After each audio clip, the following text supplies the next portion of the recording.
Hello, everyone. As you can see, we are not doing the Baldur's Gate 3 today. We are doing Celasta, Crown of the Magister,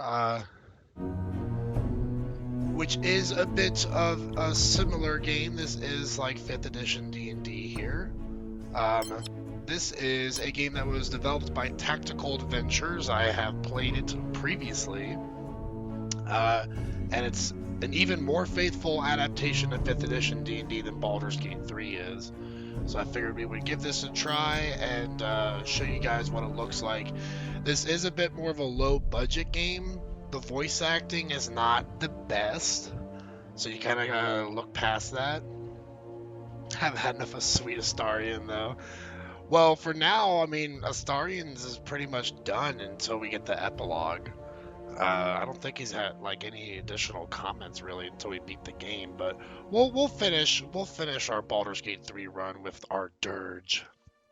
But for now, I just wanted to do this today to see how y'all like this. Like I said, it's a bit more lower budget, so not the best graphics, not the best voice acting. The story's okay.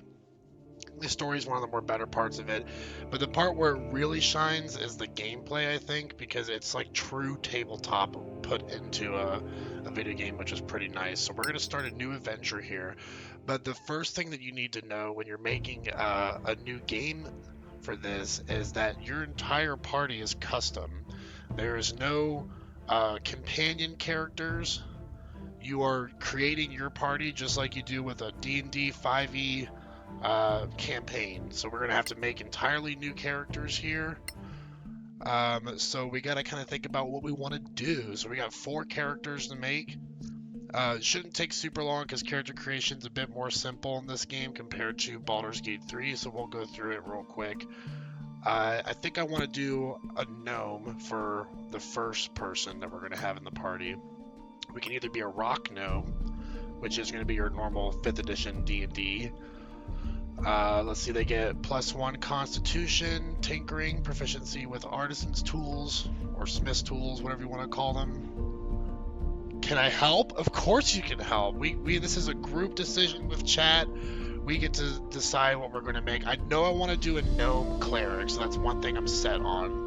Because I've been inspired from Pike from Vox Machina. Rock Gnome's got that Constitution, Shadow Gnome's Dexterity. I think it's better to have the +1 Con, since we half-elf monk all day. Okay, we can do half-elf monk. We'll definitely do that as one of ours. So we got Cleric, Monk. What else do we want to do? I want to do a Paladin. Maybe not, though, because we're already doing a Cleric. So maybe a Fighter. Fighter, Cleric, Monk. And we gotta have either a Wizard or a Bard so we can cast Identify. So we'll figure that out later. Let's start with Rock Gnome. I want it to be female, just like Pike. Cleric, and we get to edit our starting equipment here. I think that starting with the spear is better than the mace, because they do the same amount of damage, but you can actually throw the spear as a thrown weapon. So we're going to be a spear-wielding gnome here. Scale mail is going to be better than leather, because we're not going to have super high dex. Half-orc fighter, wizard, tiefling. Okay, well, I think we got our whole party already decided here. Wizard, tiefling, half-orc fighter, rock gnome, monk, and rock gnome cleric and a half elf monk. Scale mail is going to be our armor because we don't have super high dex. We're going to start with the light crossbow with crossbow bolts, so we have some range options. You can either do a priest's pack or an explorer's pack. I think the priest's pack is better because we get that scroll of revivify, which we're going to need in case someone dies. And then we start with a shield and a holy symbol for our casting. Move on to the next one here. We have to choose our deity. These are all deities specific to Celasta. So we got the deity you pick will allow you to choose what domain you're going to do. So we got elemental domains here, fire, ice, and lightning. They're all kind of the same thing, just what you want to do. Do you want to learn Thunder Wave, or Levitate, or Lightning Bolt.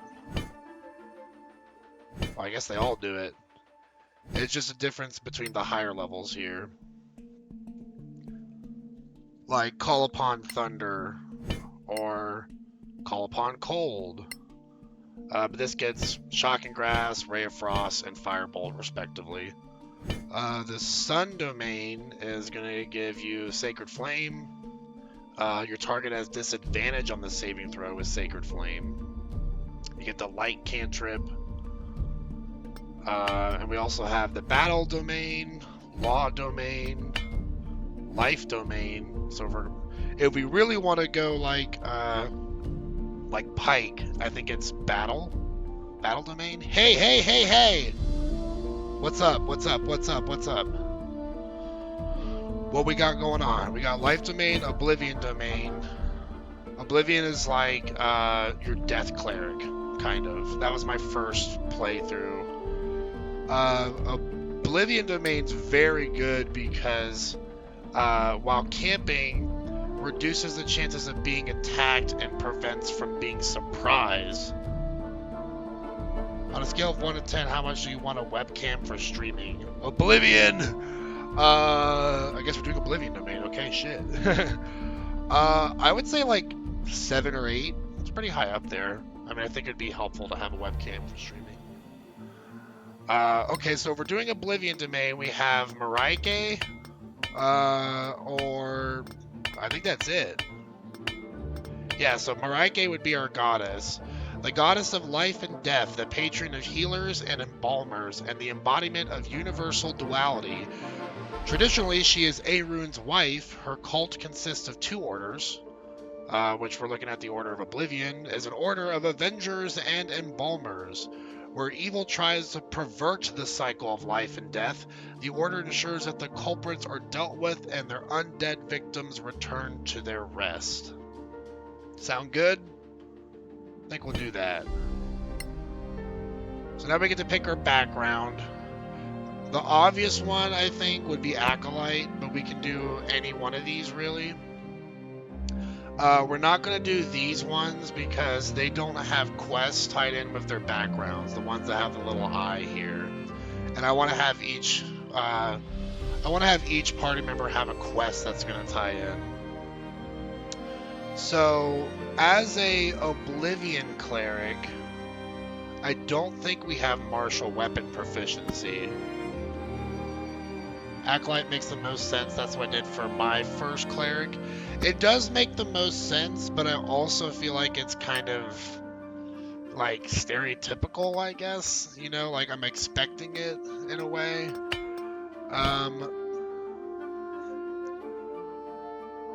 I don't know how to look at what weapon proficiencies I have. I can't remember.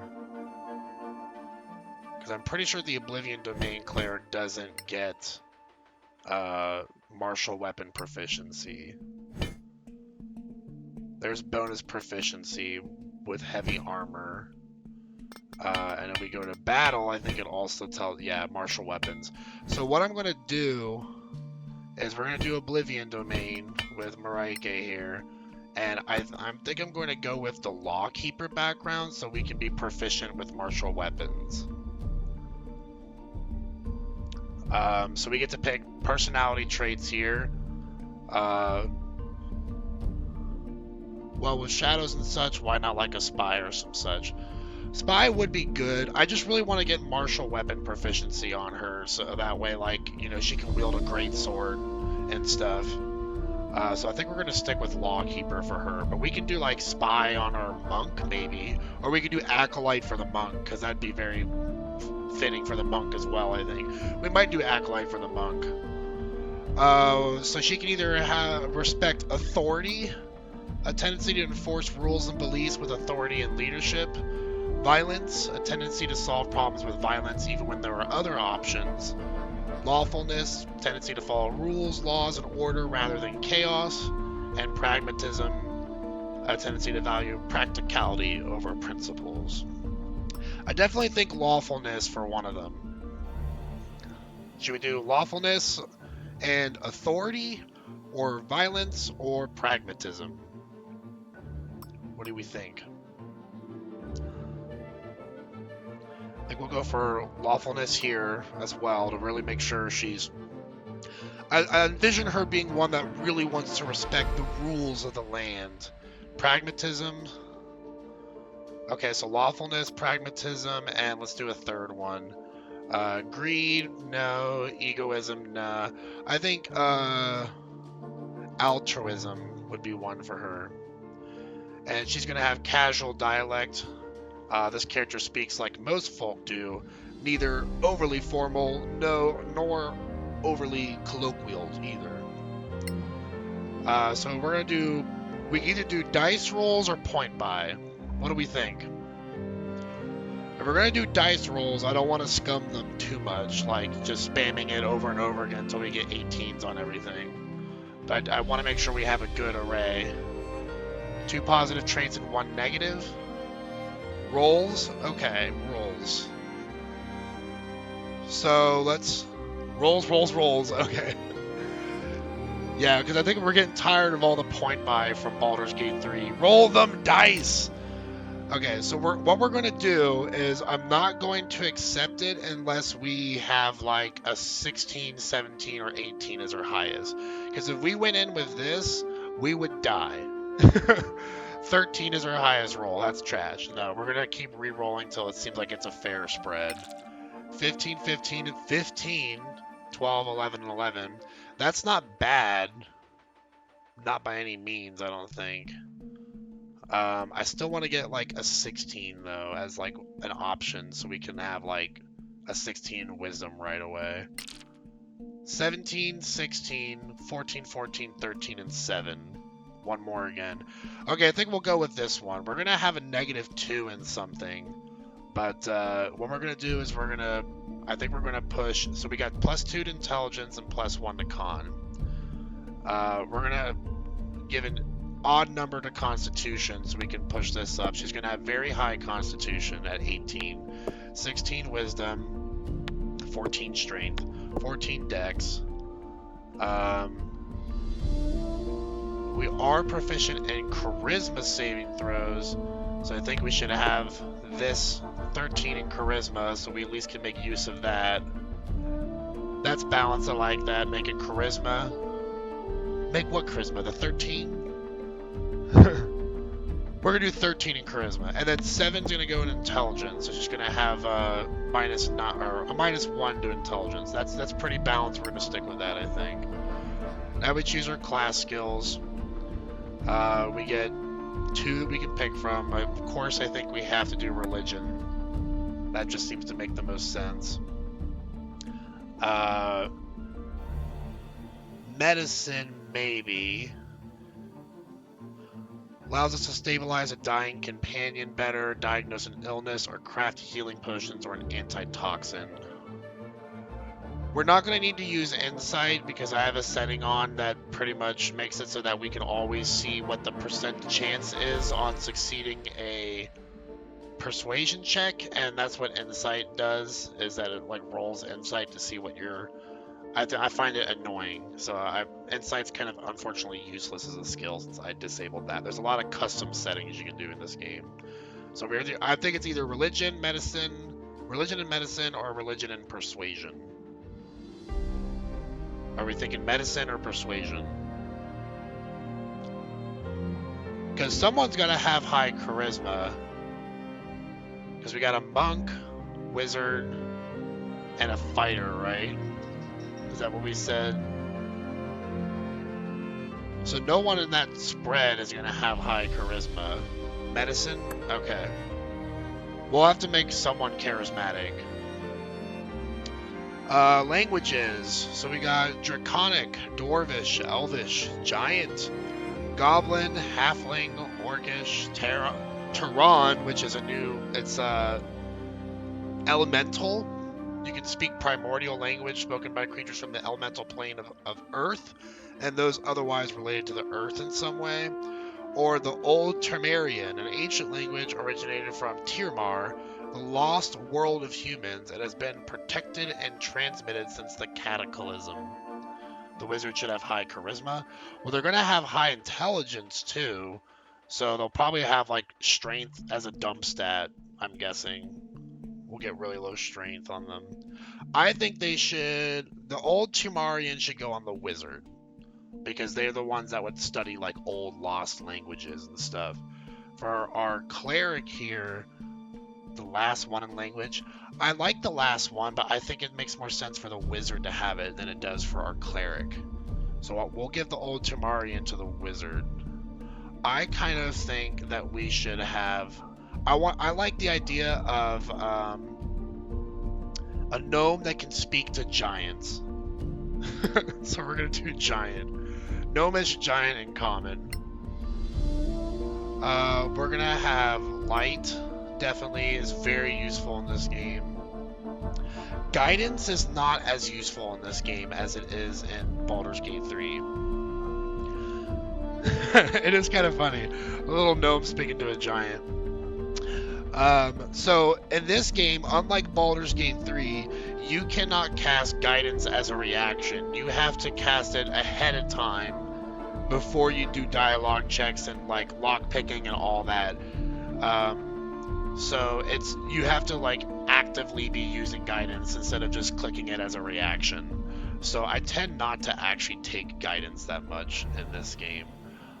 I think we'll do Sacred Flame, and I think we're just gonna do Sparkle. Sparkle is like a homebrew cantrip that they come up with, where you shoot off 3 beams of light that are able to light up torches. So that's a cantrip. You basically can light up 3 torches at once. So we'll do Chill Touch, Light, Sacred Flame, and Sparkle. I think that's good. Now we get to make her appearance. So we got all these different face types here. 1, 2, 3. That's a really thin face. So far, I think my favorite's 2. I think we're gonna go with face 2. Sparkle all day. We gonna make you sparkly. How light toned do we want her? Because you can get pretty pale. That's like ghostly pale. We could also make her really dark tone, give her some pink skin. That's probably going to be useful for the tiefling that we do. I kind of like this tone on her. I already like that hairstyle on her. I don't even want to look at the other ones. That's the winner right there. Body decoration. I don't like much of any of the body paint, to be completely honest. Like, some would look good for a barbarian, I think. This one's not bad on her. We don't need to give her body paint if we don't want to. I kind of actually like that one on her. And maybe give her like really bright eyes, like that. Like black hair and bright blue eyes. Hey! Hey, hey, hey! Yes, yes, yes? I'm in love with you. I'm in love with you too. I'm glad the feeling is mutual. Do I want to give her a scar?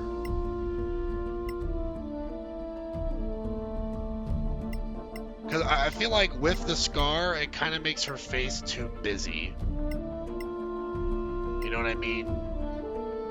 So I think it's either scar or tattoo, but I don't want to do both. But I kind of actually like this scar across her face. Makes her look like a badass.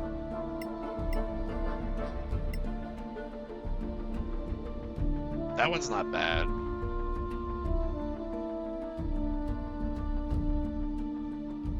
I bet you say that to all the girls in your chat. Nope, only you. Only to my future wife. So let's make her a little age, just so she has some definition around her lips. Wait, I'm seeing a trap. I underestimated you. My apologies. We bring light in darkness. With all your might. See, I don't like this voice at all. Voice type 1. But voice type 3 is just a male voice. Oh, yeah, when did that driver show up? Let's see, hold on. It's still in progress, but they said that they're arriving between 7:28 and 7:29. They're apparently really close to you. They're like right outside, I think.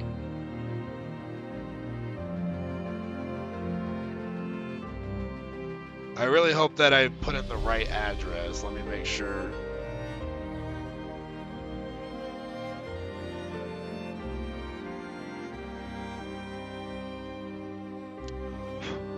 Okay, apparently it got delivered to your workplace. I swear to goodness, I changed it to your home address. I swear I thought I changed it to your home address, but apparently it's at your work.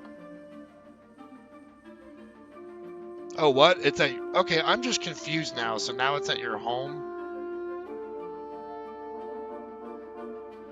What is going on here? So you got it?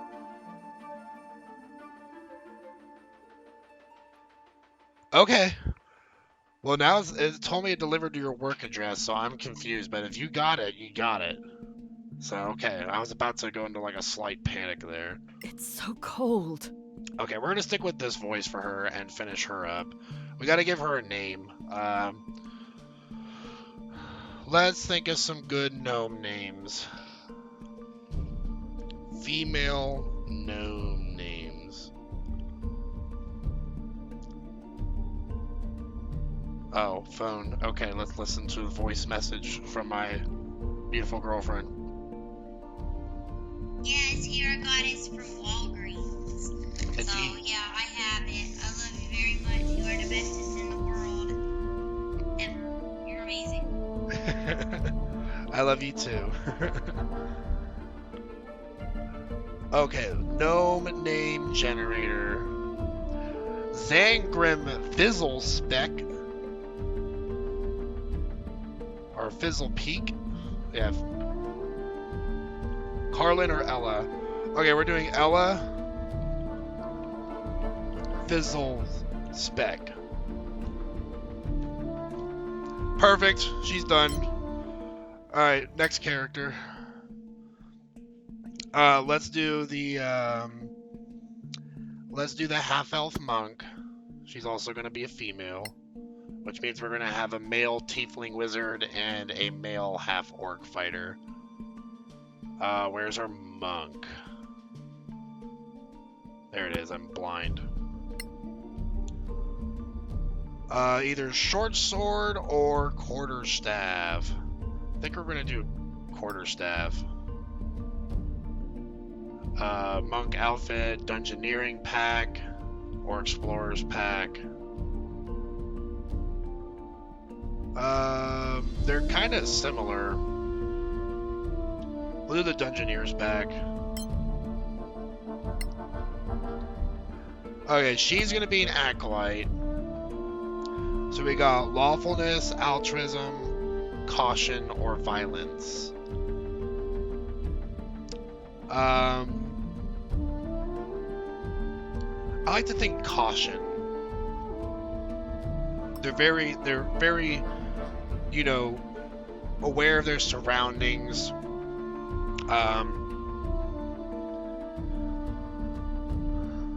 What else would be good for them? They gotta have like a negative trait, like you said.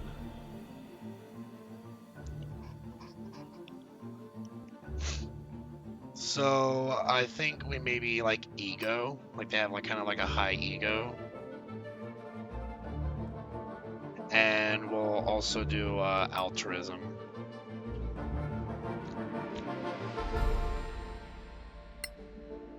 Alright, time to roll for her. So since we are a half-elf, we get to pick 1 point that we get to dump into. For some reason, strength. is not an option.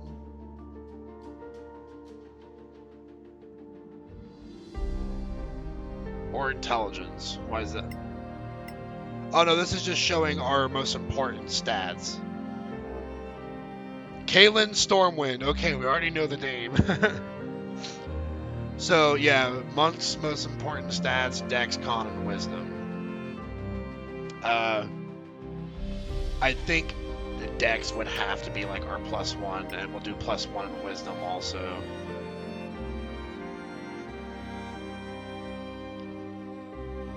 Alright, so let's do the roll. 18, 16, 14, 11, 10, and 9. Int needs to be the dump stat. We can do that. How are we feeling about this roll? 18, 16, 14, 11, 10, and 9. Should we do one more re-roll?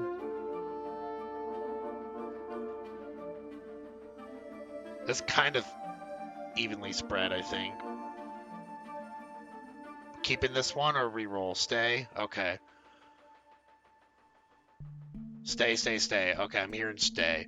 So, Dex is going straight to 19 right off the bat. 18 Dex, 16 Con. I was thinking we push the Wisdom at 17, because that means we're gonna start off with having what? With unarmored defense, we're gonna have 17 AC and 14 Con. Because you get that Wisdom modifier, gives you the unarmored defense with a monk. We'll have 17 AC right off the bat with no armor. 14 Con. Okay. Yee. Okay. 9 intelligence. Let's see. I forgot about the unarmored defense. Yeah. I don't really care much about strength or charisma on this character, so I guess we're just going to have like 11 strength and 12 charisma. Seems good to me. Yeah. There's that. Okay, so we gotta have someone that's good with sleight of hand, since we're not having a rogue in the party. So I think we'll give her that sleight of hand and stealth. Although these are the ancestry skills. What are my class options? Okay, we already get stealth as one of the class ones. So we'll do sleight of hand. Maybe acrobatics. Tiefling name is Mordai Carrion. I love it. Okay, so sleight of hand. Perception. Gotta have good perception rolls. Acrobatics and stealth. Ancestral language. Let's have them do Dwarvish. And Dwarvish and Orcish. Alright. Don't like this face much at all, so let's go ahead and change this. Let's get her name in real quick. Good old Kaylin Stormwind. I think we spelled that right.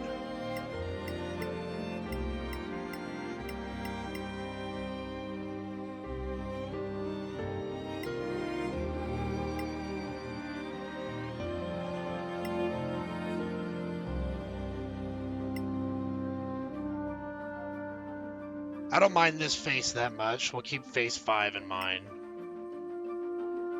Face 4 is not bad either. I think we're going to stick with face 4, actually. Let's see what hairstyles we got. I do kind of want, like, younger face options. Kind of wish we had that. Maybe changing her skin tone might make her look a little younger. I'm kind of envisioning her pale with, like, lighter hair. Like a light,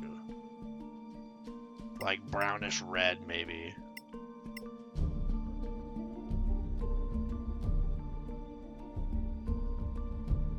Let's do like a green eye color, green eyes and red hair.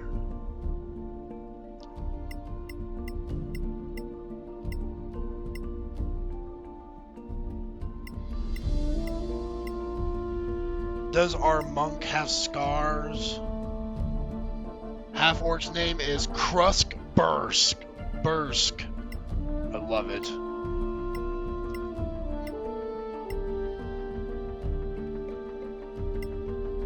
I kind of like the little scar right on the top of her head there, because it kind of looks like a piece of hair that's hanging down.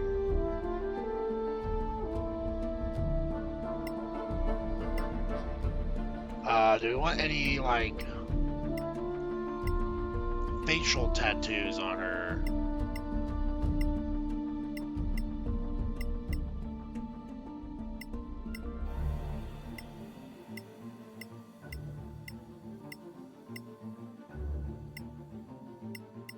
See, I just don't really like much of any of these facial tattoos.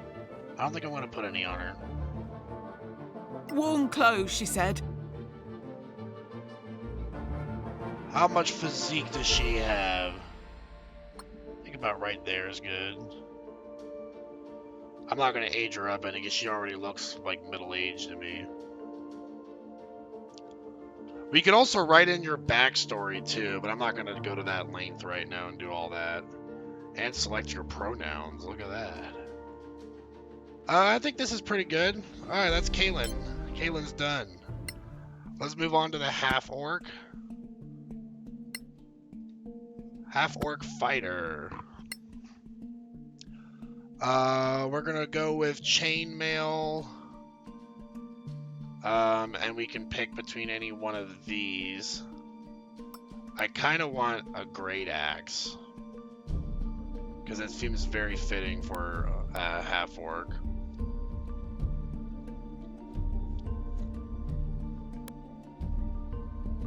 Let's do the great axe and the shield. We can give the shield to someone else if they need it.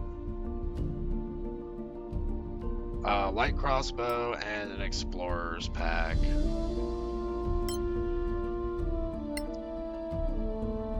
Alright, so for the half-orc's background, I kind of think that maybe the half-orc should be the spy. Because I want to make our wizard the academic or the aristocrat. So we're gonna do a spy background for the half-orc fighter. I'm kind of, the reason why I think spy is I'm thinking like he's like a bouncer at like a really secret establishment.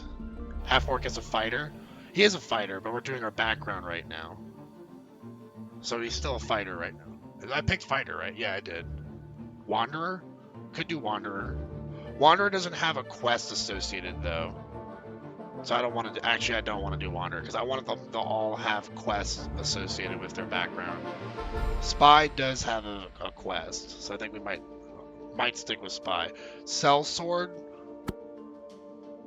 Sellsword's not bad, but we're kind of not taking the full benefit of it because its proficiency with medium armor is one of them.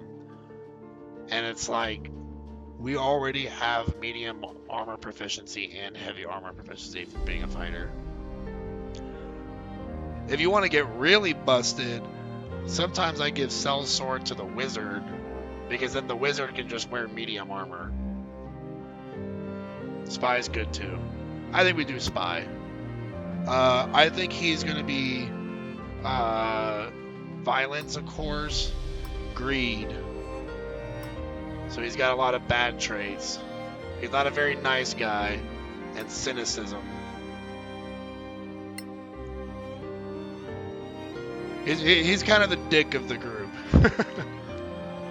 Alright, let's roll his stats. Apparently he's just 13 and everything. I don't like that one at all, so we're going to re-roll that.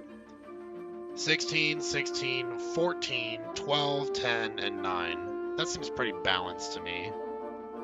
What are we thinking? That sound good?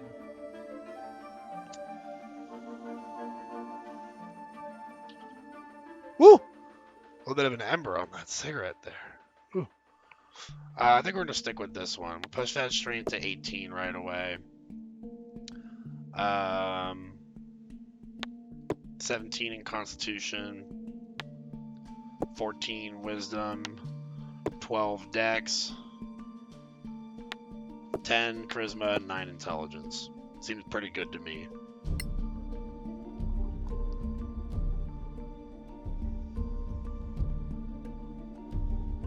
Okay, for fighting style, let's see. We have archery, defense, dueling, great weapon fighting, protection, and 2-weapon fighting. It's pretty boring, but I tend to go with defense just because I like having higher AC. So I think I'm gonna go with defense. Proficiency in athletics. And let's give him proficiency in survival.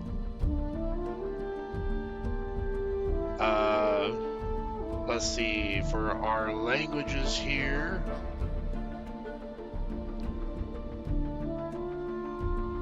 Let's do Halfling and Terran. Or Terran, I guess is what it is. He also gets the Spy's Codebook as a language, which is very cool. The book of various codes and ciphers allows you to read most encoded messages. Alright, what was the half-orc's name? Kruskbursk.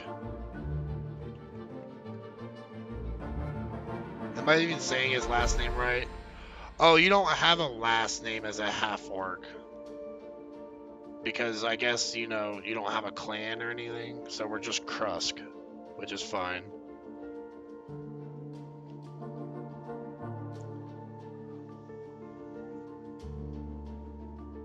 Okay, we need to give him a very beefy face, like a big face. And we're gonna make his physique massive, as high as it gets. I didn't think so, I pulled something out of thin air. Ooh, I kinda like that one.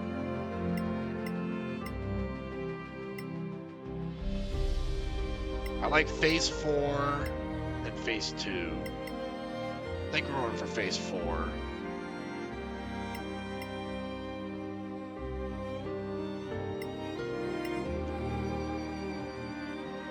I want to give him, like, maybe that hairstyle.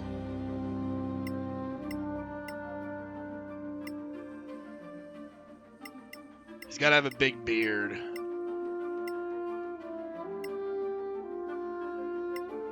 That beard's a bit too refined.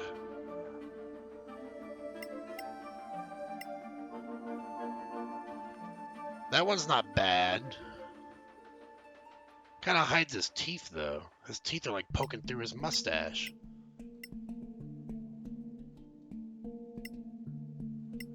Let's give him some age. I want to see like the wizened old fighter orc. I want to change his skin color to be a little lighter, probably.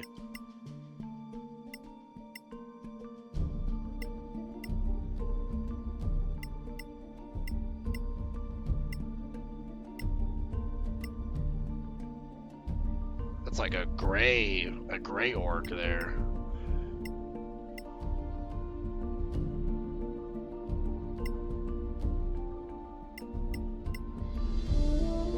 Kind of like this one here. And for his eyes, I want to give him like red eyes.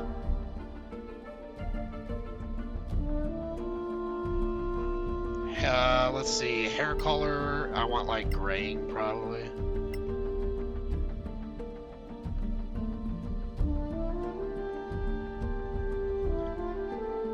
He's got to have some fresh scars.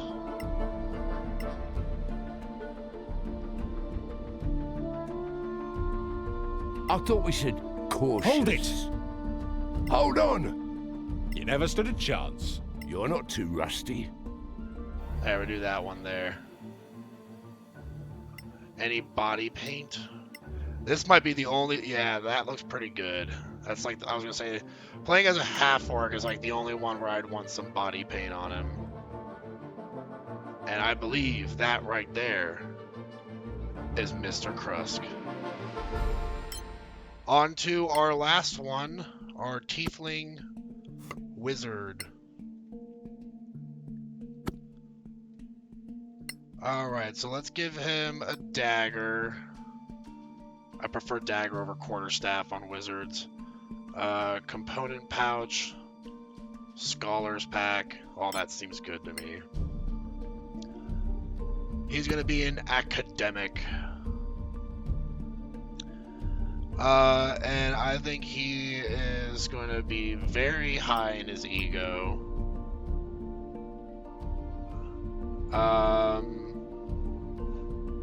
Respect for authority and pragmatic.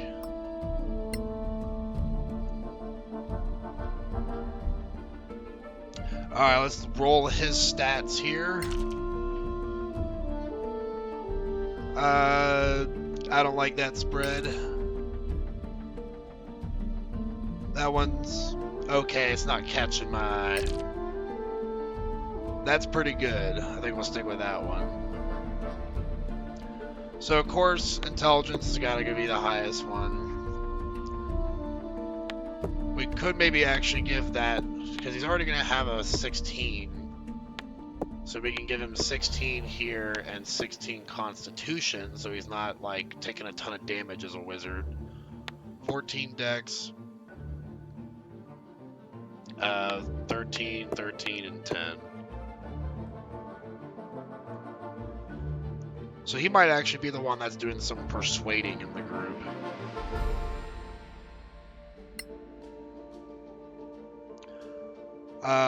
We're gonna do history.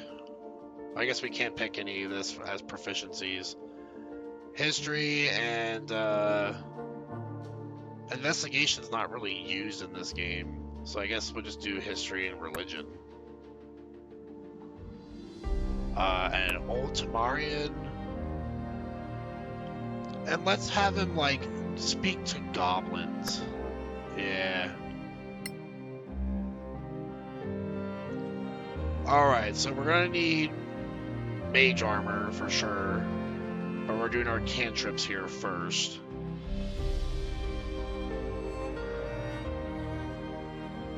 So, Annoying Bee is a very good one. They have disadvantage on concentration checks until the start of their next turn. That's a cantrip. So if you cast that on a spellcaster that's concentrating on something, and then you hit them with someone else before they take their next turn, they will have disadvantage on their concentration. So we're going to do Annoying Bee probably. Firebolt, of course, is a one that I kind of always want to take. Shadow Dagger is kind of interesting. I like that one. I think we'll do Shadow Dagger maybe, or we can get lights, so because having a lot of light sources is very important. Do you think we should go for a light spell or a Shadow Dagger? Because we could always carry a torch. I'm thinking Shadow Dagger. We gotta have Identify. That's like the whole reason why we took a wizard. Mage Armor. Burning Hands. Shield, Magic Missile. Sadly, they do not have Chromatic Orb. But they do have Tasha's Hideous Laughter. And Jump. Jump's actually very useful in this game. We might take Jump. I think that's what we're gonna do. Alright, let's see. What was the tiefling's name? Mordai Carrion.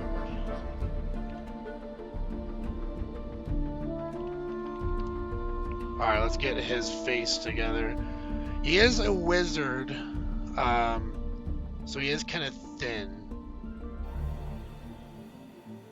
What's our tail look like? We got lots of different tail options. No tail, which I don't want. I want him to have a tail. That one's kind of boring. I like that one. Ooh, that one's got like a fork tail.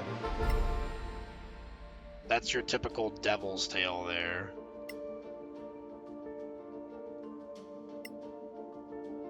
Spiny tail. See, this is something that you don't have in Baldur's Gate, is you can't customize what your tail is going to look like. This is new.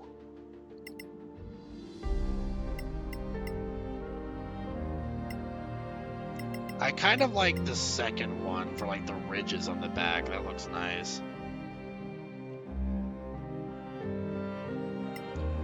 Let's see the horns.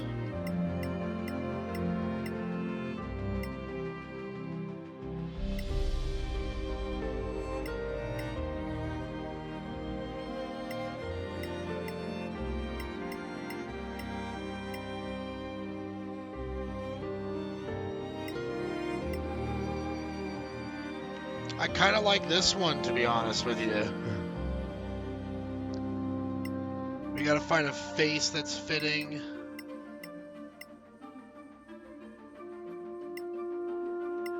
That one looks pretty good.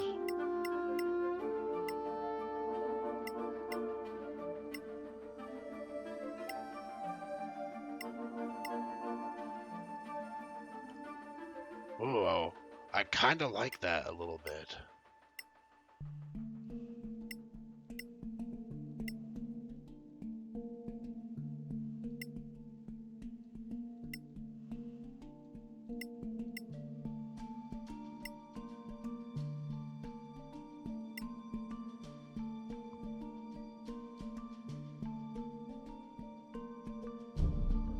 Alright, I'm thinking this might be the one here. I like this one on him. Let's change his skin tone.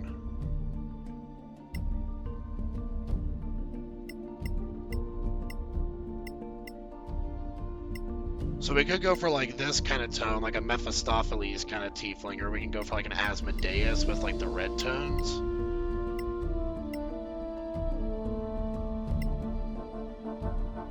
I think we're gonna go for that Asmodeus. With like black hair. Or like a dark black brown hair maybe. Yeah, I like that.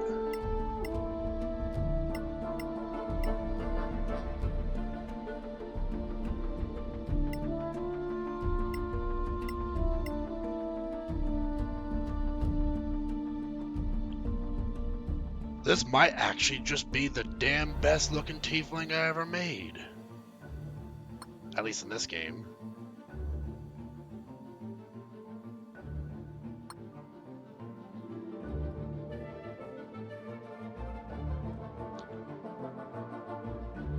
I don't think I want to change anything about him. I like him as he is. So that there is Mordai Carrion. So now we got the whole party together. We can actually put them all together here. So let's see. It's all sorted by alphabetical. We'll have Mordai leading the pack, I think. He looks like a leader to me. My girls in repeated honor mode looked amazing, lol. Ella Fizzle Speck there.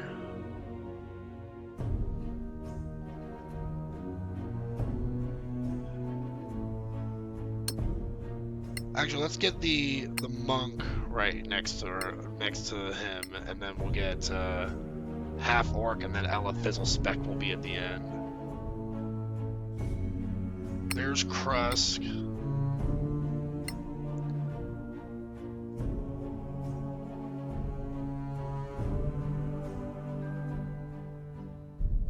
There we go.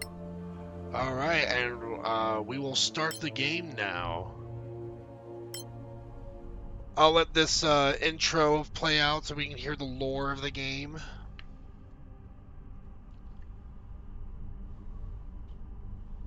The opening cutscene.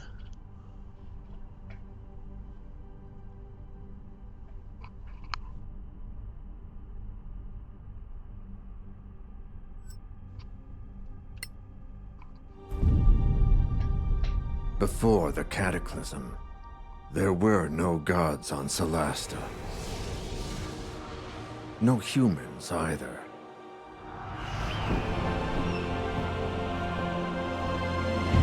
Then, the rift opened.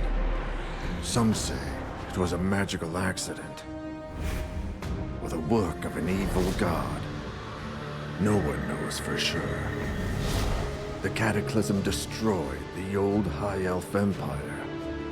Manicalan, they called it, and twisted the land beyond recognition. Now, only the brave and the foolish go there, in search of ancient treasures. But something is happening deep in those Badlands. Whatever it is, it can't be good. Alright, so basically magic came into place and destroyed a lot of the world. It is the year 1024 after the Cataclysm. New states have arisen around the Badlands and crave its treasures. A newly discovered road offers a safer route into the ruined heart of the Empire from the Principality of Masgard, upsetting the balance of power. The Legacy Council is formed to ensure that this knowledge is shared. It issues a call for agents to explore the Badlands in its name. Adventurers flock to Caer Kiflin, the Principality's capital and the home of the Council. Four strangers meet in the Grave Keep's cask, close to the Council chambers.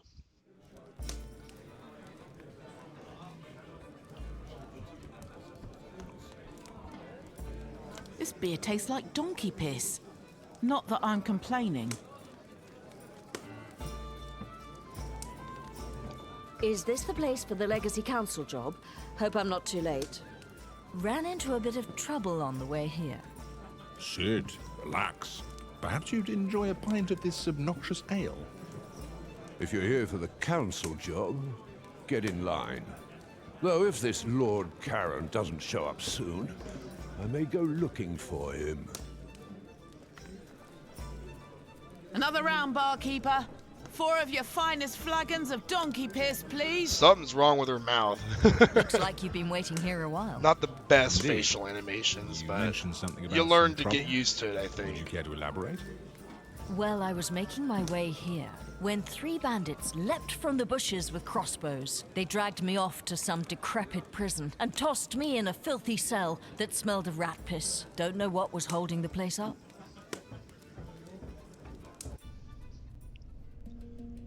Alright, so these are basically tutorial segments that kind of get you used to the game. Each little character is like explaining how they got to the tavern here. This is just going to kind of just show movement. You gotta just like point and click like any other game. That's a first, what do you want to call it? Third person perspective, top down view. So you can crawl through little openings here.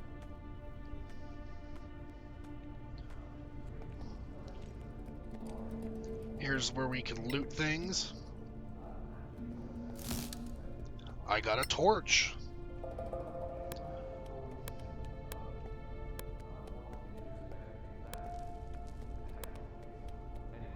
We're gonna push this out of the way. He's a very, very strong gnome to knock that big ass boulder out of the way.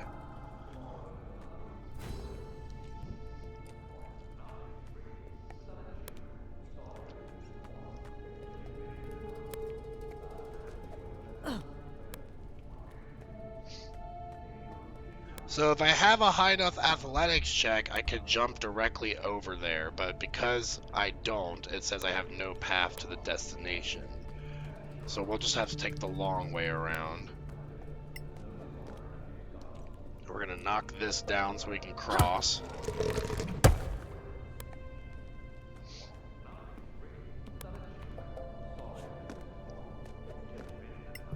And we'll push this out of the way so we can loot this chest here.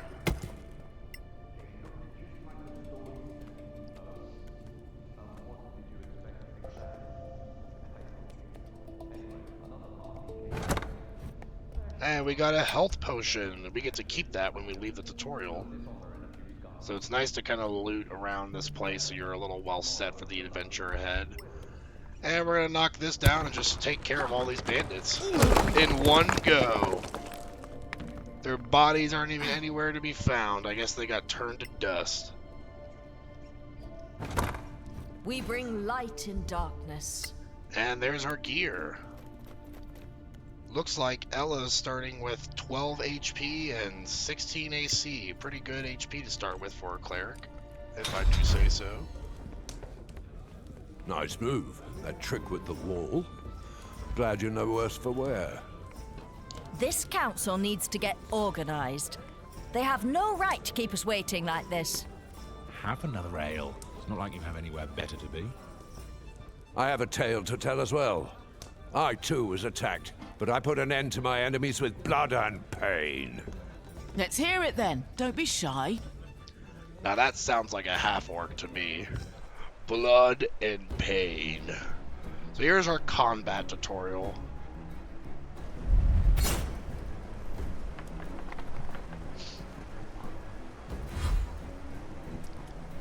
So we gotta do our movement here. Just gonna do a good old normal attack.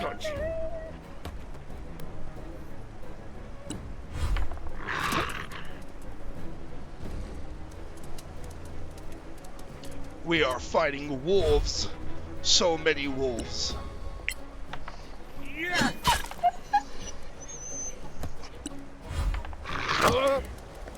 And they just can't hit me. I'm just too nimble. So let's shove this one off the mountainside here. Easy peasy.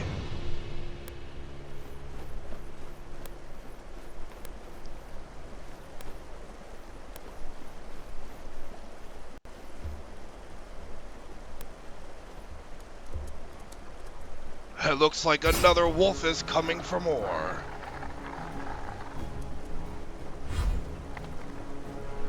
So we're going to use disengage here and just push this rock on him.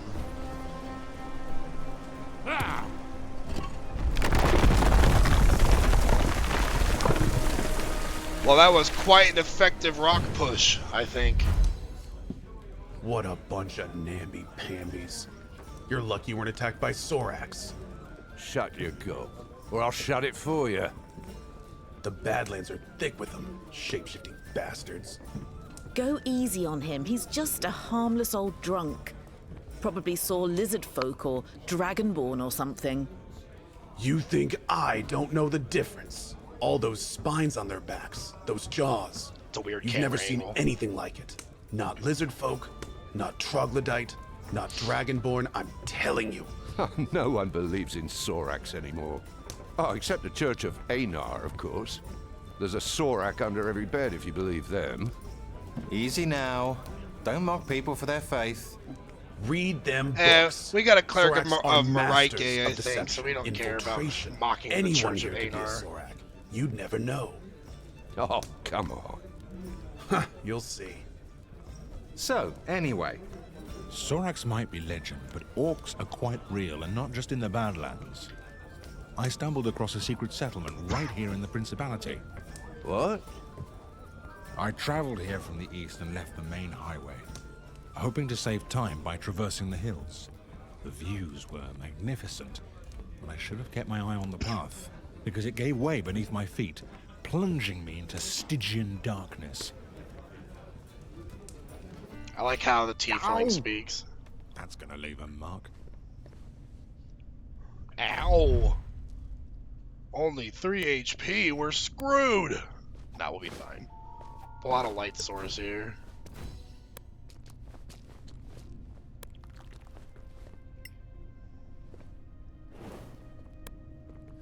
Gotta light up these torches to move forward. Looks like we can examine this orc pillar here. Or whatever kind of pillar it is. 21 Orcs? history. Here? Strange. I wonder what this totem means. We gotta make a save here.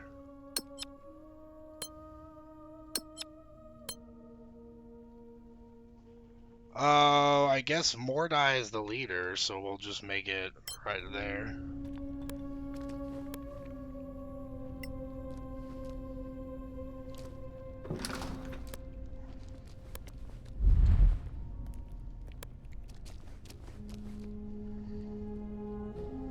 There they are. Discretion is clearly the better part of valor in this instance. Discretion is clearly the better part of valor. The way they talk seems quite fitting for their personalities so far.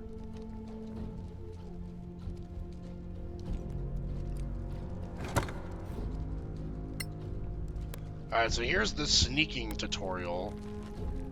You can kind of see this little radius that shows how much sound you're pushing out.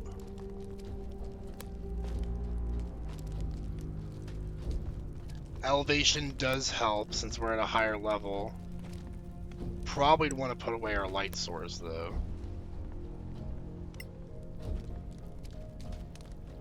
Because we don't want to fight a bunch of orcs. Not with 3 HP.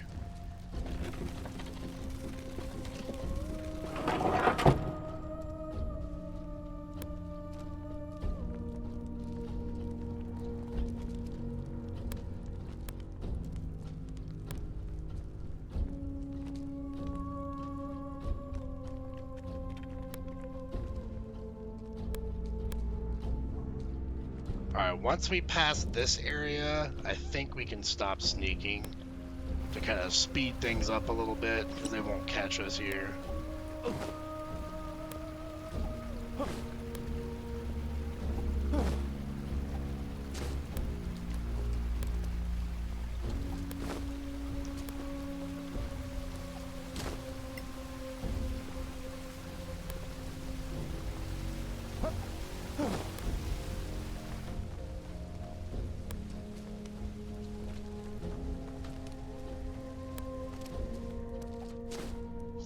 No other means of egress is apparent. Fine. I shall wait until they go.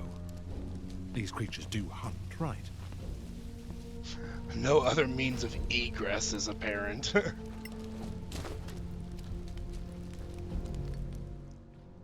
What a mouthful. Can't just say, oh gosh, there's no way to escape. Alright, let's prepare our spells. We're gonna definitely want mage armor, identify, probably shield, and I guess we'll take magic missile. And we'll wait to get burning hands and shield on the rest of our list.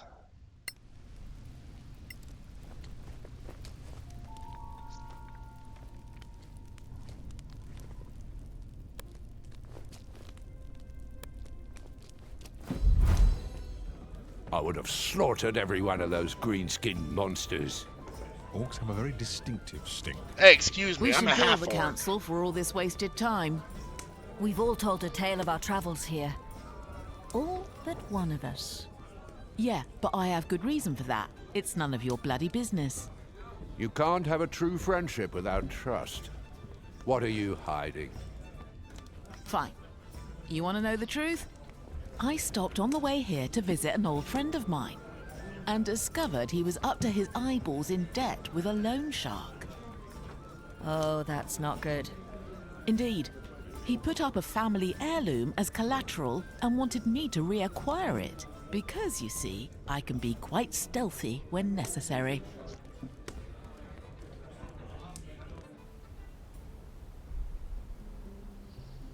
Alright, so this is the stealth tutorial here.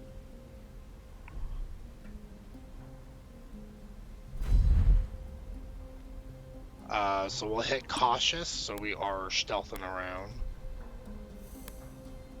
We have detected tracks since we are cautious. We're more aware of our surroundings, and you can see footprints when you are Liam. sneaking. Always thoughtful. Liam left us some lock-picking tools, it looks like.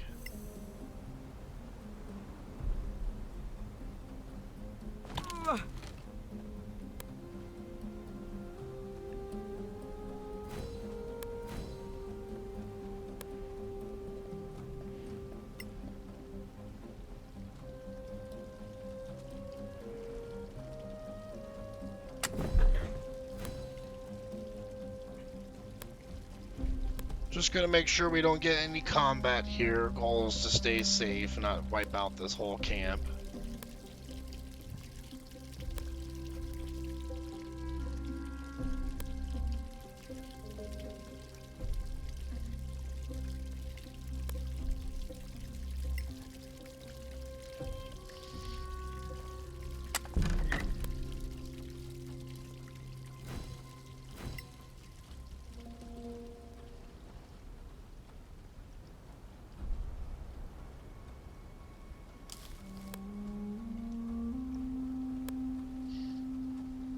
Alright, let's climb these vines here and go through this window.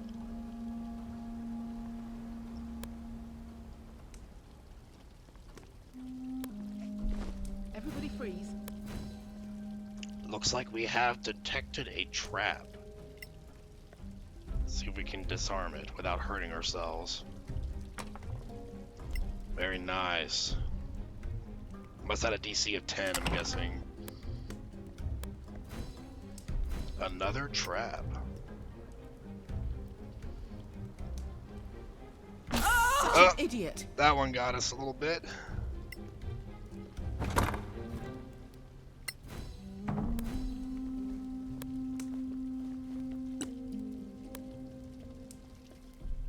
There you are, you filthy crook! You?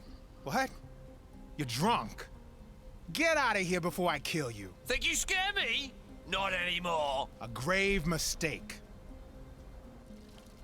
Leo, what are you doing here?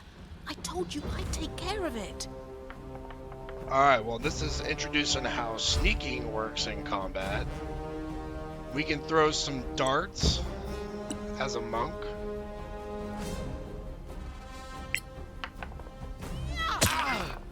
Critical hit, nice. We can bonus action unarmed strike, so we'll go ahead and do that.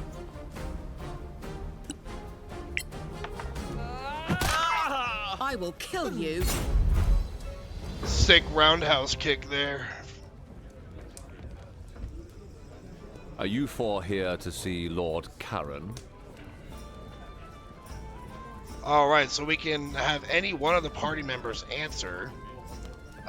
Krusk will say, we're not here to get drunk. Well, we're not here to drink ourselves to death.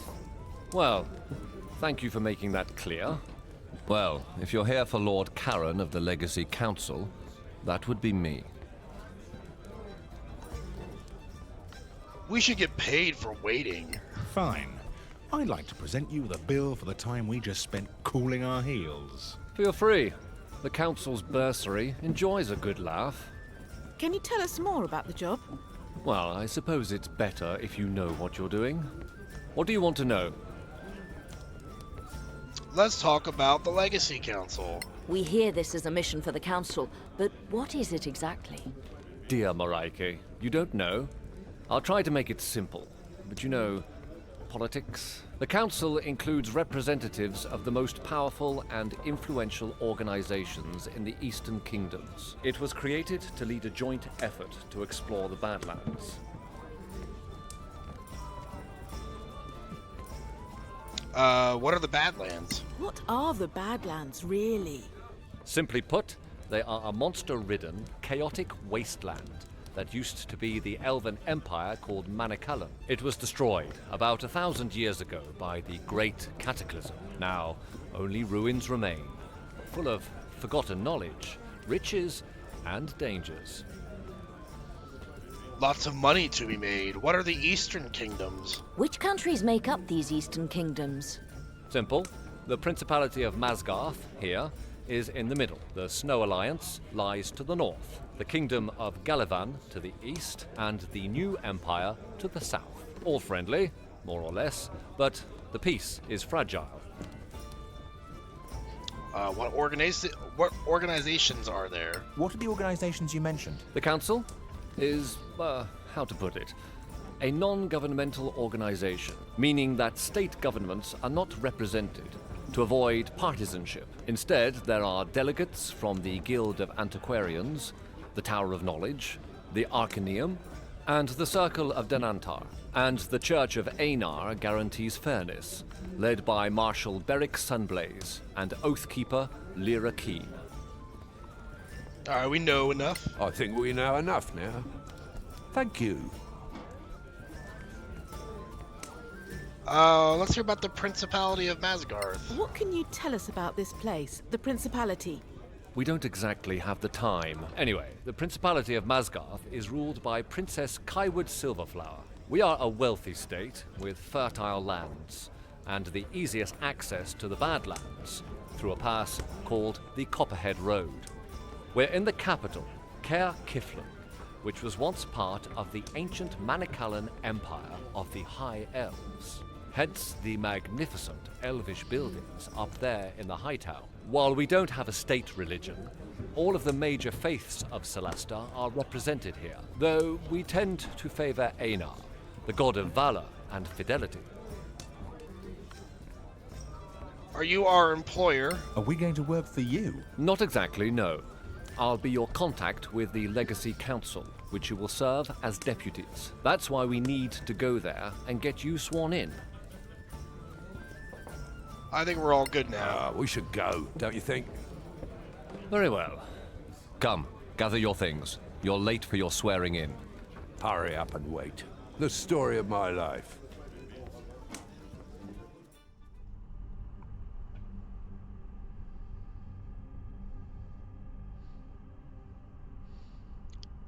Alrighty, well, it seems we are starting our adventure finally.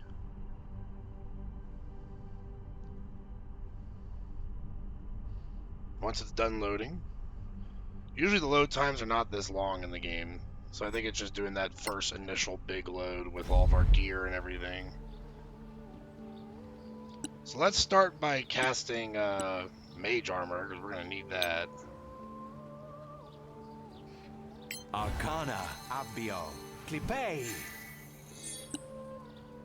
Arcana, Babado, Kiplay.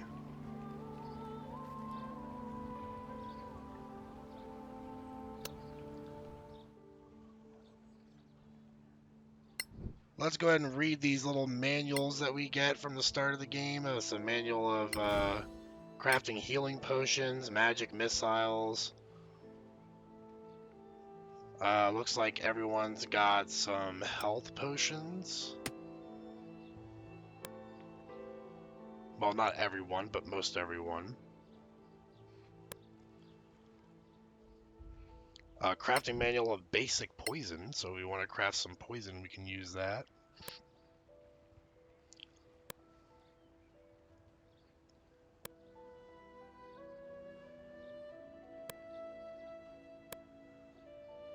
Everyone seems to be pretty well equipped.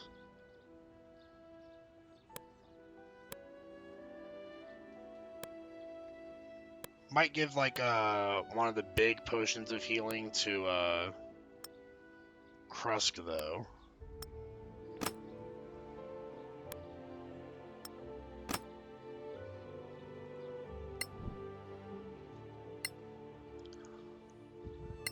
So it looks like we're starting with 15 AC with mage armor.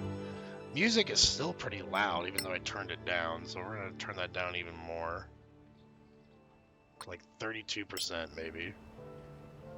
15 AC on mage armor with more die. 17 AC on Kaelin, 17 AC on Krusk, and 16 on Ella. So all pretty good respectable AC for level 1.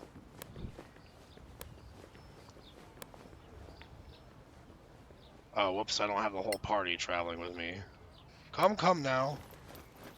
We almost travel together.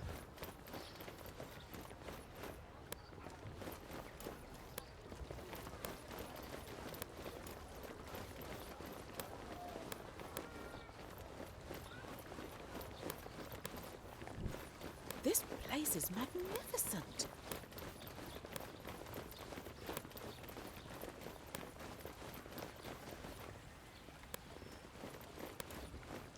Gotta make our way towards the Legacy Council here, so Nice we can gardens. speak with our employers. I never thought I'd get so close to the embassies. Because we are adventurers. We do need to get paid. Look at the size of this council hall. So, this is what they spend our taxes on. Look. We look like AT&T bars with like the height of us lined up perfectly. Wait. Is she leaving? Apparently so. Then who will administer the oath? The maid who empties her chamber pot. The maid who empties her chamber pot? No, we're not as important as that. Perhaps her stable boy. You thought it would be the princess? She doesn't rule the council? Doesn't she lead the council? No. In this chamber, she's just another delegate. Lady Keene, the council's oathkeeper, is trusted by all. Lord Karen, Yes, milady. are these your new deputies? They are, milady. My name is Lyra Keene, Oathkeeper of the Council. Quiet, everyone. And I will be administering your vows. No one was talking. Once sworn in, you will carry the authority of the Except for Council her. wherever you go. Your every action will reflect upon the Council's reputation. Remember that. Always. Now, please, raise your right hands. Do you, each and all, solemnly swear your Not a lives single and one of them allegiance raised to their this right council, hand. and promise to carry forth our mission to protect our alliance from any who would threaten the common good? I swear. Okay, now they do. Excellent. Lord Karen will enter your name into the Council's register. Thank you for your service. Congratulations, deputies. Well, that was simple. That's it? Let's focus on the mission. Stop wasting time. What's the mission? Well, a motivated deputy. So, the mission. As I'm sure you know, the Council maintains a number of outposts to secure the border between the Principality and the Marches. One of them is the former Imperial Fortress, KLM. It's held by some 50 troops under the command of Captain Henrik. He sends us weekly status reports, or rather, he used to. We haven't heard a word from him in 3 weeks. Leave immediately for KLM and find out if anyone there is still alive. If Captain Henrik or anyone else is still breathing, bring him back. The Council wants a first-hand report. Tell us about Captain Henrik. What can you tell us about this Captain Henrik? A fine officer, more than 15 years in the Principality's army. He inspires trust, loyalty, and courage, hence the decision to post him there, facing danger. Sounds dangerous. A whole garrison gone? There are only 4 of us. Just find out what happened. Run back if you get scared. Got it. Oh, Though we were hoping for a the first mission shade. with more riches than risk, if you catch my drift. You don't get to choose your mission, I'm afraid. So, gather what you need and go. Time is of the essence. Alright, I think we're good to go. Right. I guess that's that. It's on to KLM.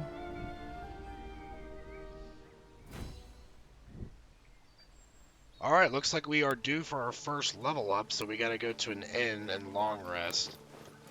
Because unlike Baldur's Gate 3, you can't just level up whenever. You have to take a long rest before doing it.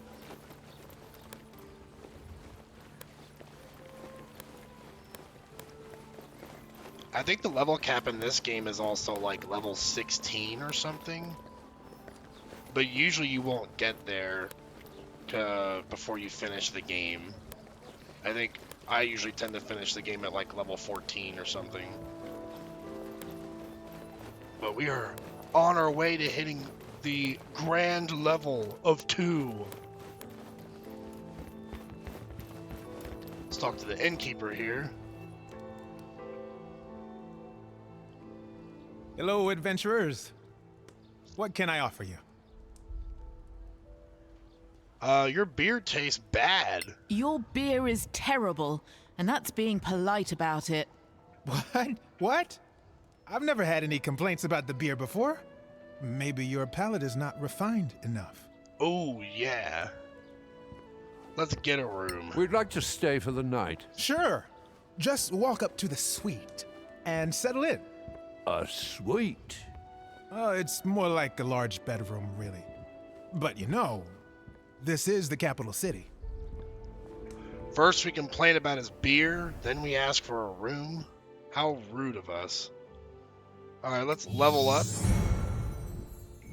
So we get to choose our Wizard Arcane Tradition, aka subclass. I think the best one here is probably Spell Shield, I think. Because this one gives us a shield proficiency, if I'm not mistaken. Yeah, you gain proficiency with shields and gain the protection fighting style, which allows you to use your reaction to impose disadvantage on an attack roll made against an ally next to you, provided you are wearing that shield. There's also Shock Arcanist. I think this one makes it so that you basically can deal damage to yourself to have like greater lightning spells. I can't quite remember. Lore Master, you just get advantage on like a bunch of intelligence-based checks, advantage to copy scrolls to your spellbook, scroll and potion crafting costs and times are halved. It's all like, you know, crafting stuff and like skill checks, so not the best class in terms of combat. And Green Mage gives you light armor proficiency, you get a short bow proficiency, and you learn the archery fighting style. So you kind of combine like a ranger with a wizard in a way. But I'm going to stick with Court Mage because I think having him have a shield is going to be nice. And I think we can still use mage armor with the shield if I'm not mistaken. We'll have to double check that. We get 2 more spells we can learn. Probably Tasha's Hideous Laughter. And we're going to go with Color Spray.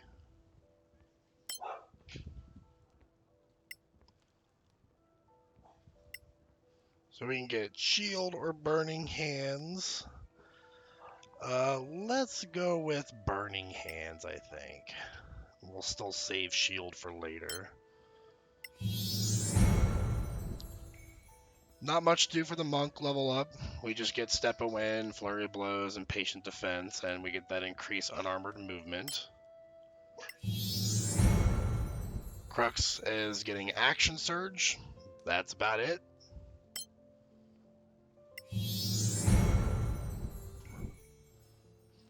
And Ella gets her Channel Divinity, Herald of Pain.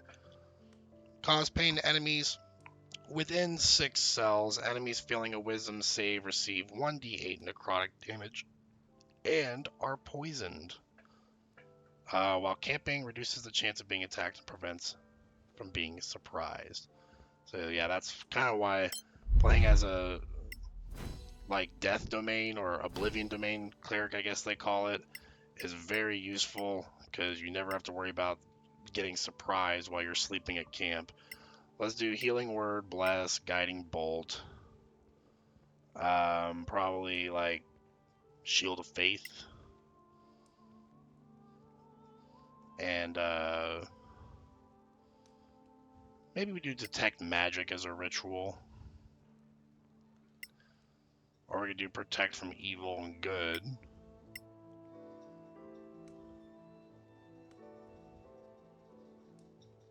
I think we'll stick with Detect Magic.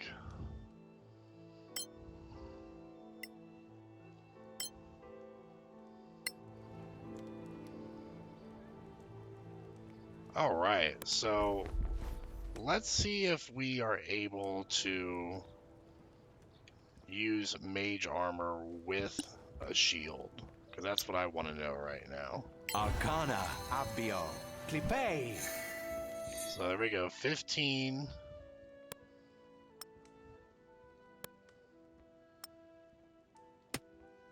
Yes, we can. So we got 17 AC on a wizard, not bad.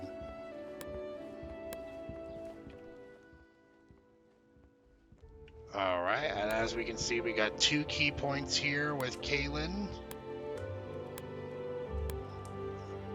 It's looking pretty good. I think we're ready to go.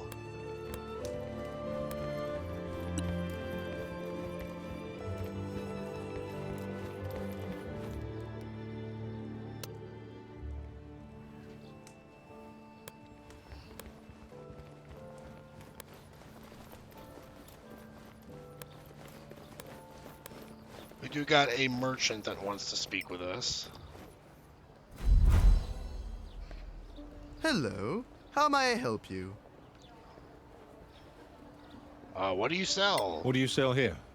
Mostly potions for heroic adventurers like yourselves. I also have recipes for customers who like to craft their own. And ingredients, too. Even rare flowers from the Badlands. Come back anytime. I'm almost always open. I think he's open all the time. We should go.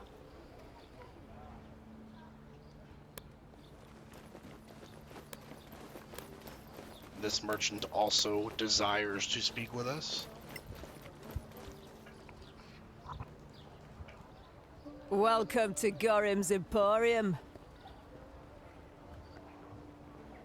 Are you Gorim? Are you Gorim?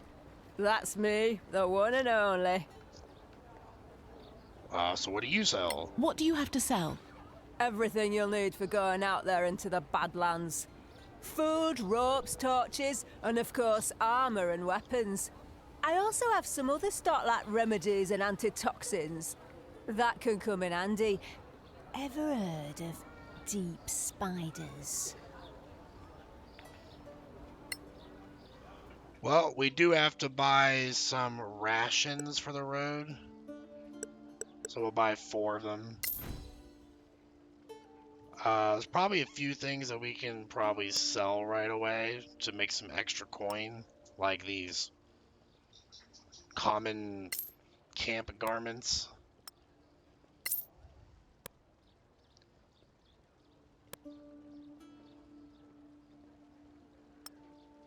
I'll sell this scroll of Revivify only because I know that there's another one that we can pick up very close by. So we do need to make sure we have one of each crafting resource. Because we do have herbalism kit, small smithing kit, and a poisoner's kit. It doesn't look like we have a mate or a scroll crafting kit with us. Oh no, he's got that. Okay, so we're just missing the enchantment kit, which is like, it's called an arcane rosary, I believe. So I don't think there's really anything that we need to get from her.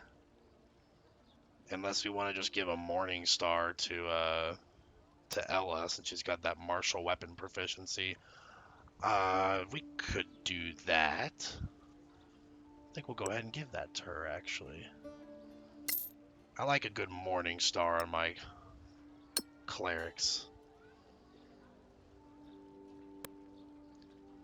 Everyone else, though, I think is pretty good with the weapon they have.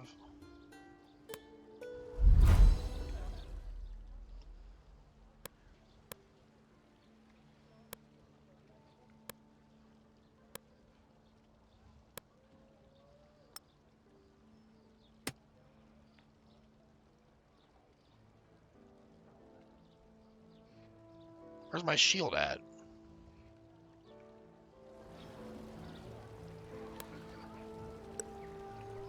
Oh, it wasn't showing there for some reason. I was like, did I unequip my shield because I have a morning star? Like,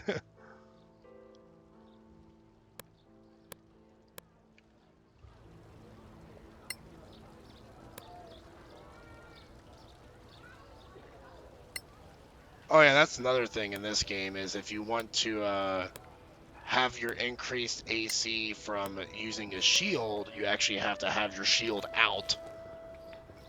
Unlike in Baldur's Gate 3, where you can have a ranged weapon out. A word, if you please. And still have that increased AC. So famous already?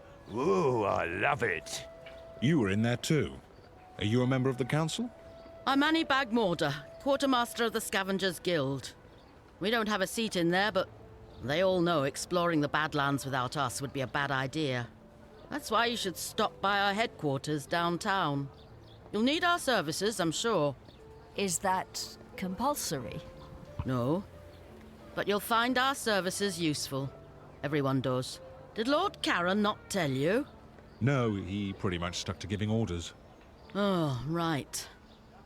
Anyway, we offer plenty of help and advice to beginners like you. We are grown-ups, you know. At least, Most of us are. Of course you are. Well, good luck. Scavengers, eh? I never knew if they were legit or not. I'd rather visit the temple, honestly. The scavengers. They've seen so much already. The first explorers of the ancient empire. So what do you think? Should we check out their headquarters? It's not far, but... I've had enough talking. Let's go and kill some monsters. If there's business to be done, we can't afford not to. Their headquarters are literally right here. So it's not like it's a long walk. We'll just give them a talk real quick. Ah, you came. You piqued our curiosity. So, what exactly do you have to offer? You don't know? Do you sell healing potions? Do you sell healing potions? No, we don't. There's a shop for that. Okay, what help do you offer? What kind of help do you offer to people like us? Simple. Now, people like you typically carry out missions for the Council. In the Marches, even in the Badlands. Sometimes far away, like Captain Merrin. Who's Captain Merrin? You really must be new. She's one of yours. Senior Deputy of the Council. Anyway, you trek out to some old ruin in the Badlands, kill a bunch of orcs. Well, you're still a bit green, so let's say goblins. Ouch! You're hurting our feelings. Orcs will hurt much more than your feelings, believe me. And stop interrupting, it's rude. So let's say you find yourself with a whole load of rusty swords, leather armor, shields, too much for you to lug back here. Oh, so we're puny as well as green. Thanks so much. Could you shut up, Krusk? You brave heroes just clear the place of monsters Probably the and most draw us a talkative nice, of the bunch. clean map. Then we take our carts and pick up every piece of junk. We bring it back, we sell it, and we split the profits with you. We move the stuff, you go off to kill more bad things. Everybody wins. For a percentage, of course. What? You could never carry it all anyway. Not in your little backpacks. Sure I can. I've simplified the carrying weight. Well, thank you. I guess that's it for us? Because I'm a loot goblin. Fine. Feel free to visit us any time. Or drop into any scavenger camp. Are there others? Anywhere we can settle. By the way, if you find Captain Henrik, tell him we're still interested. In what? In getting our people to Caer Lem. The outpost is perfect for us. Close to the Badlands, with plenty of space for our camp. Right. We'll tell him if we find him. That would be appreciated.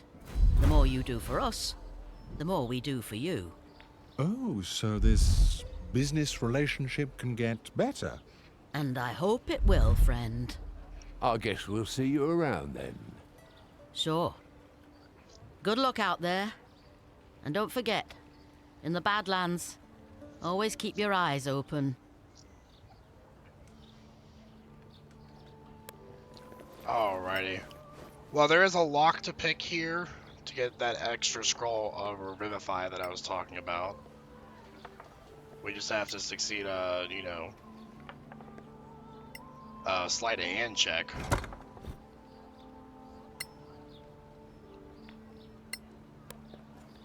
But I believe we are ready to head on out now.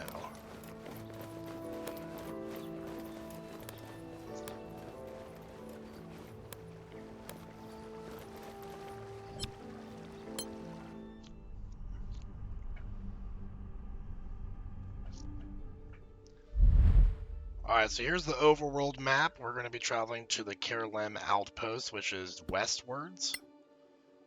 We'll just travel at a normal pace.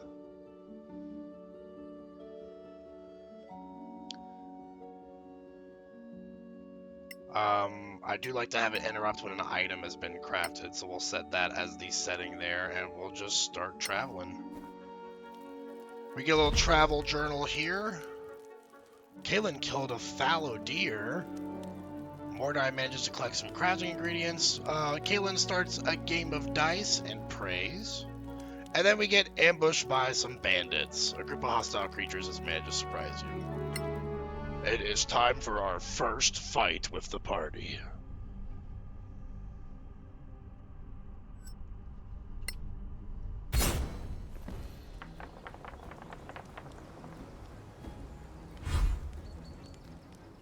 We are all surprised.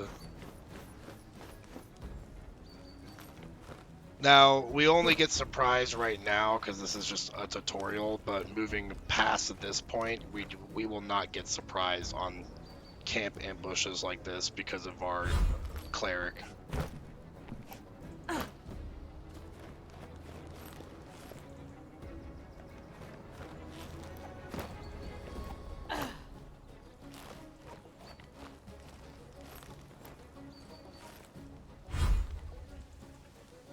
All right. This one's closest to us, so we'll just do an attack here.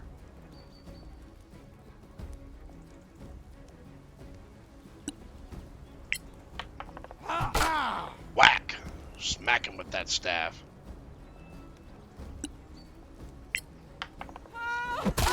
Another victory! This is destiny!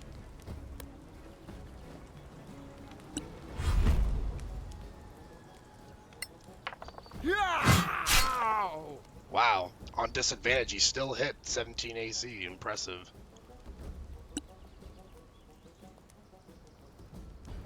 Let's go ahead and cast Inflict Wounds. Marike, Necro, Malmis. 21, okay. You were doomed. Yeah, absolutely, I would say so.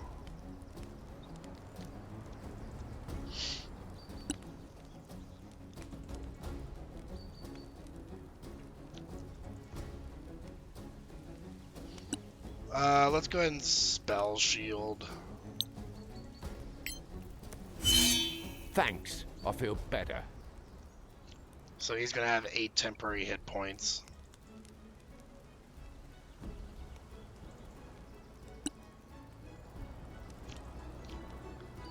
A simple attack. A miss. We will action surge.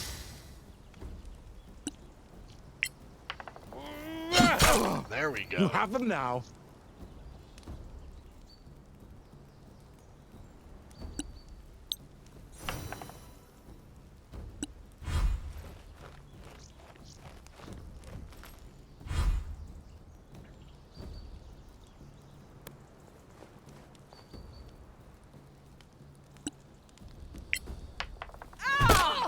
Bend the knee or perish.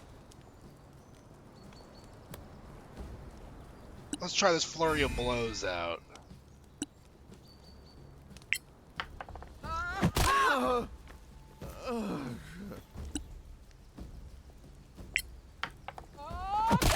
Once more, we prevail. I think we handled that quite well. And now we just loot them for all their valuables.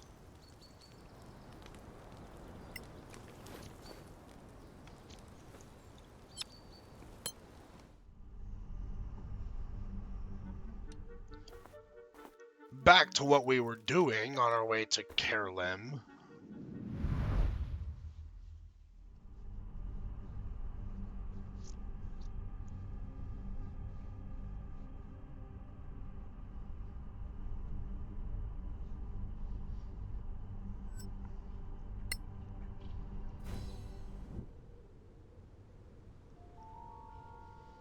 So that's Kerlem. We're almost there. It's just up the hill.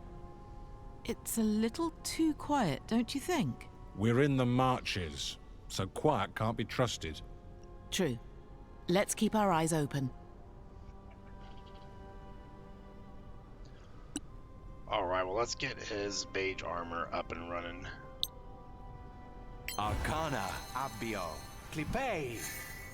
I wish there was an option to just, like, automatically always cast mage armor at the start of the day, since it's kind of something that I'm always going to do.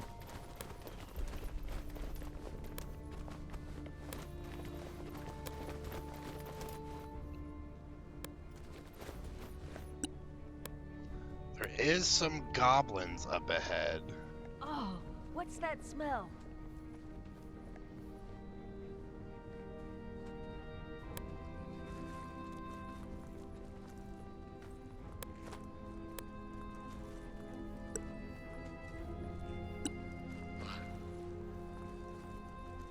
That wasn't smart. I guess I got found. But I got a hit on him.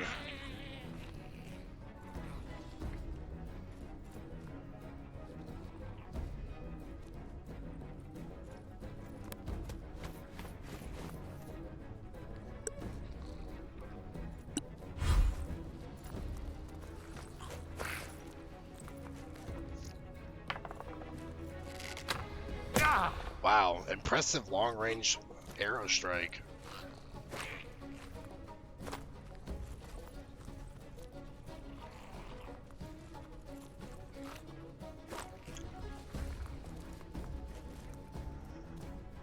These goblins don't seem to talk as much as the ones in Baldur's Gate do.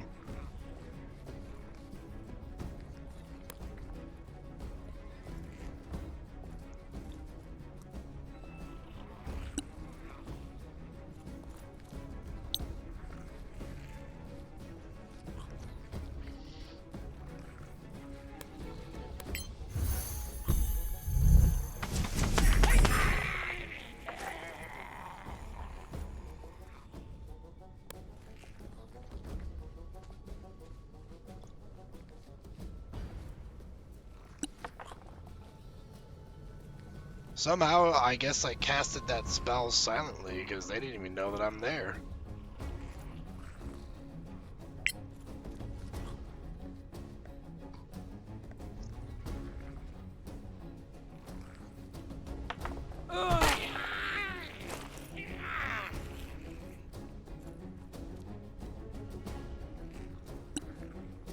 Let's do a step of the wind dash.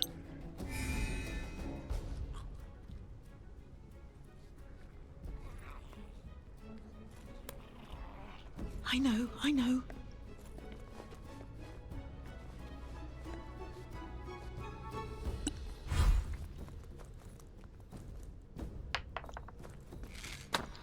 Oh!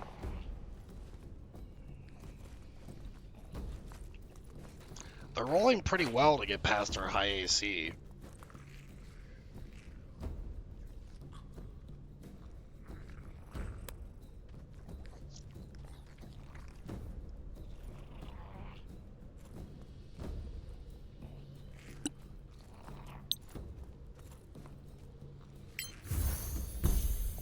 Guiding bolt.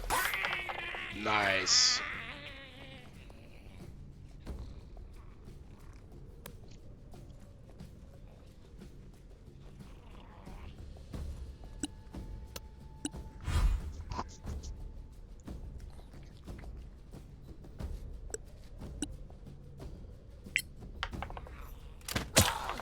Well struck.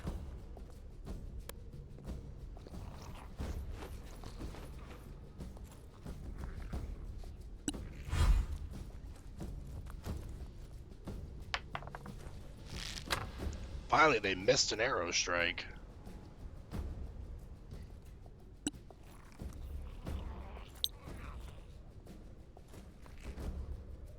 Arcana, Evo, Malmis. Only 2 damage on that firebolt. Not the best damage roll, but damage is damage. As my good friend Paul always says.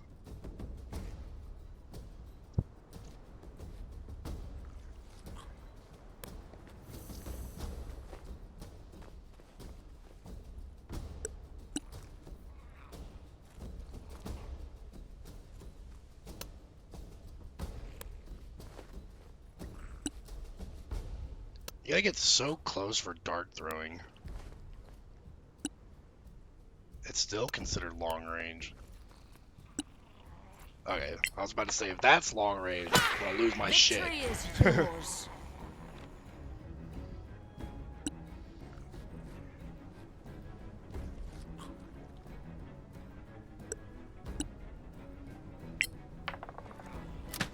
Natural 1. Critical miss.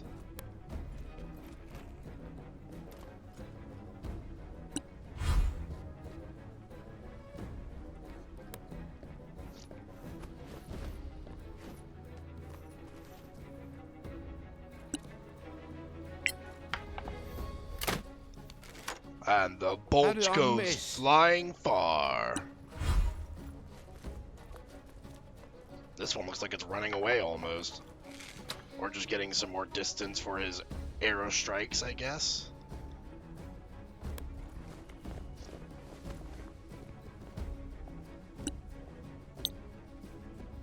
Arcana, Evo, Malmis.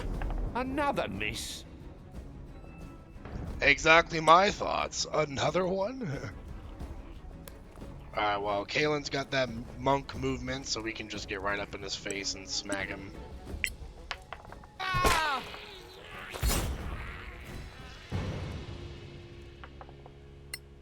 Where did those goblins come from?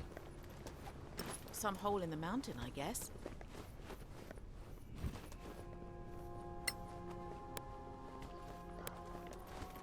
I mean, if the place has been attacked like we were led to believe, it very well might have just been attacked by goblins.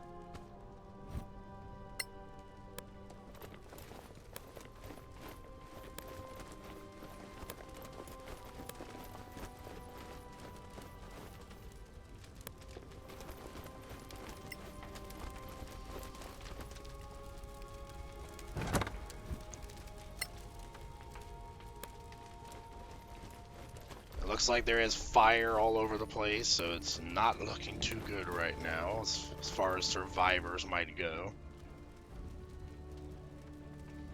I have a bad feeling about this. You don't say. There's no one here.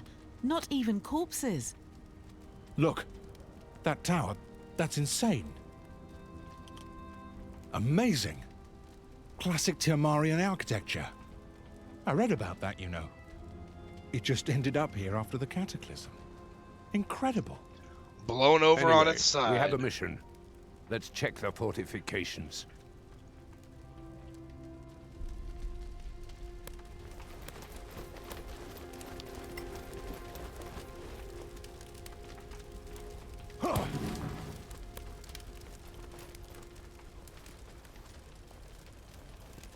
You're impressively fit.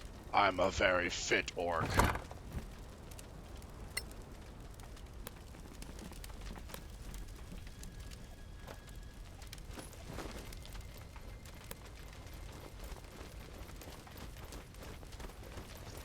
That crossbow looks so massive on a gnome.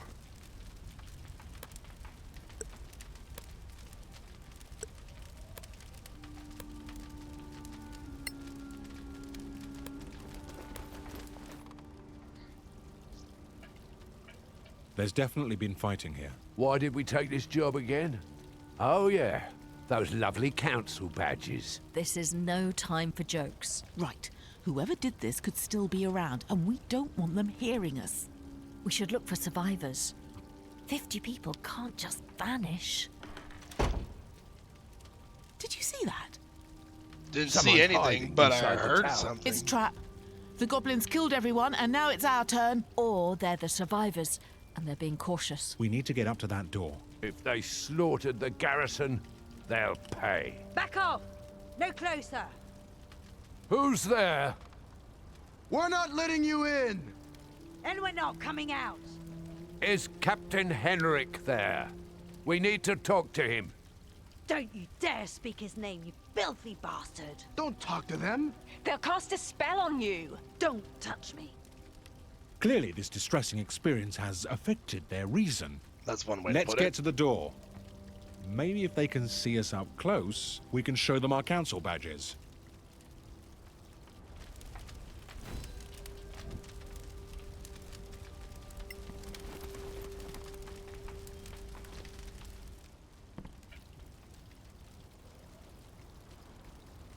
What's this? I believe this was called a minor imperial gate. At its height, the Manakalan Empire had countless gates like this to magically travel throughout the Empire. I I don't suppose it still works. Some say there are still functioning gates. And this plaque. Any value? Maybe. The Tower of Knowledge? Why not?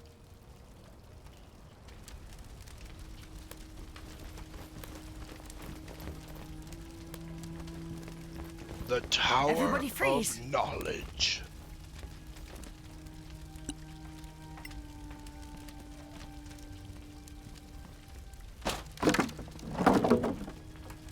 That didn't really look like I disarmed the trap. It just looked like I broke it. And not in a good way.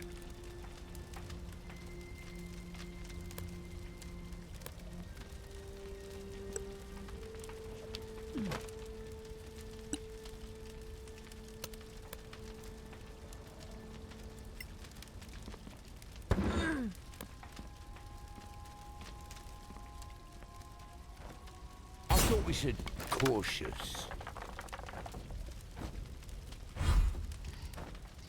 I don't know the meaning of the word cautious. I just run in blindly.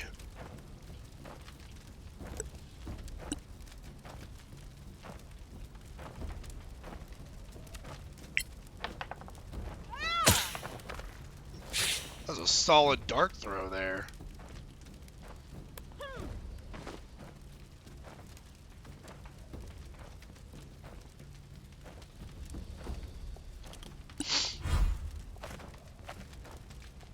Oops. Ow. Well, I did 2 damage at least. What are these? Brimstone drakes or something?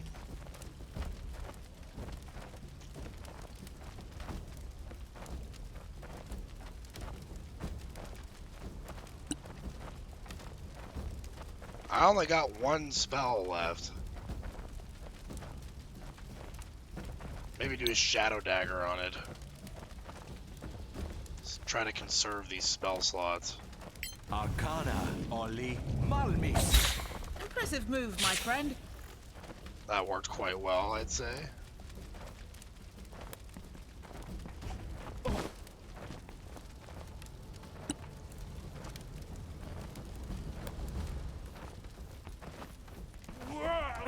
Whoa!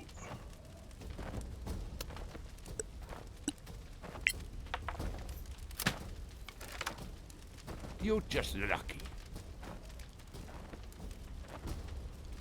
Let's action surge. Go for another one. There we go.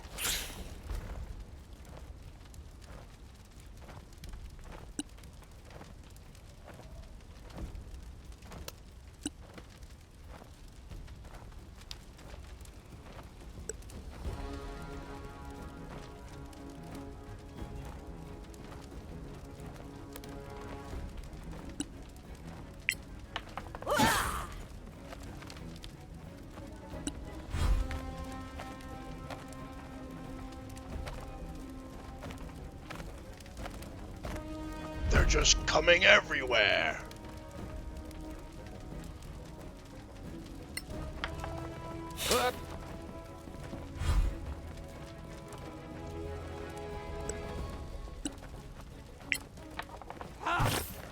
Try again.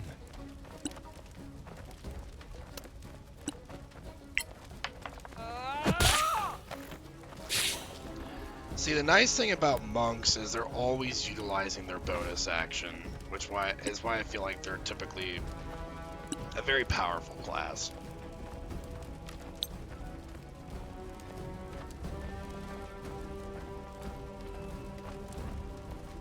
Arcana, Oli, Malmis.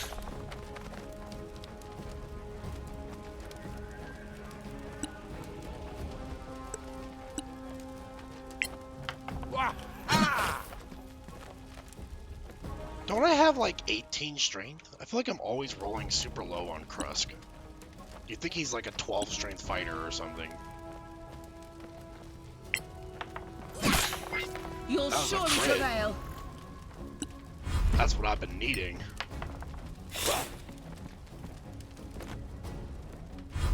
Where's my attack of opportunity? Excuse me.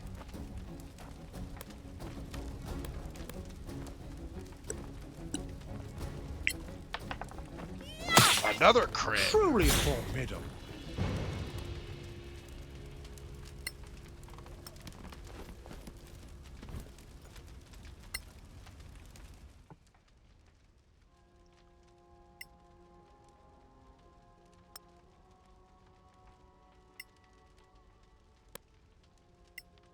But yes, as you can see, I did simplify the carrying weight a little bit so that way I'm not constantly running back to merchants over and over again. Is it slightly cheesy? Yes. Do I care? No.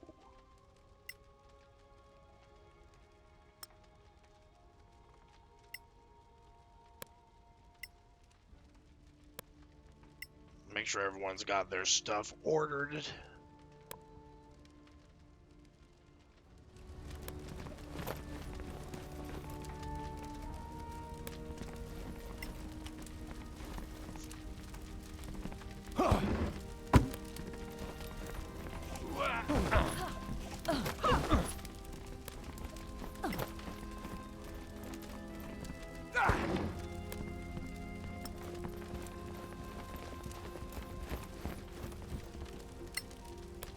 I see a trap.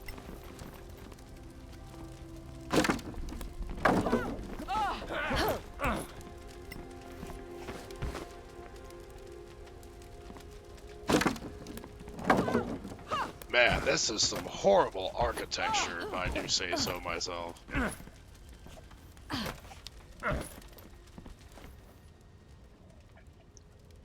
Place is just falling apart. You damn Sorax. Sorax? Did they say Sorax? You can't be serious. Sorax are a legend for scaring children. You bastards took the captain, but you won't take us. Don't talk to them. We'll have Krusk use the spy call phrase. So, sleeping in the beds of Manacalon, are you? What?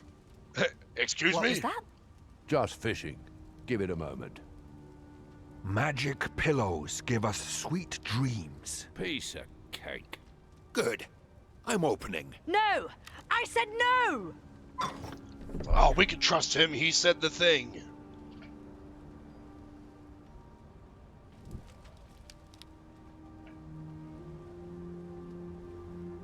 Thank you for letting us in. Don't thank me. Why did you think we were Sorax? So, you really believe you were attacked by Sorax? Man-sized lizards who speak? Oh yeah, they're real. But we found no corpses. Nothing. We know. They took all the bodies. Ours and theirs. So no one can prove they exist. Interesting.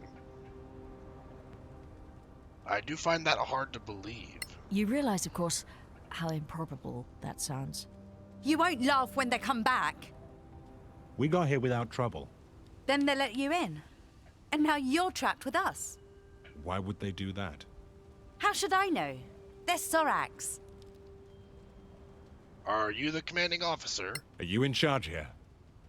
Lieutenant Beryl Stonebeard. Second in command. After Captain Henrik. Can we talk to the others? We'd like to talk to everyone here, if that's all right. As long as you don't try anything clever. We're good.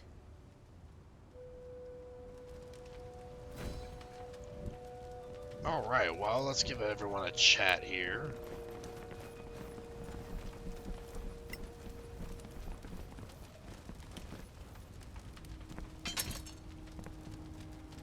Got some more scale mail, but I don't think anyone really is in need of it.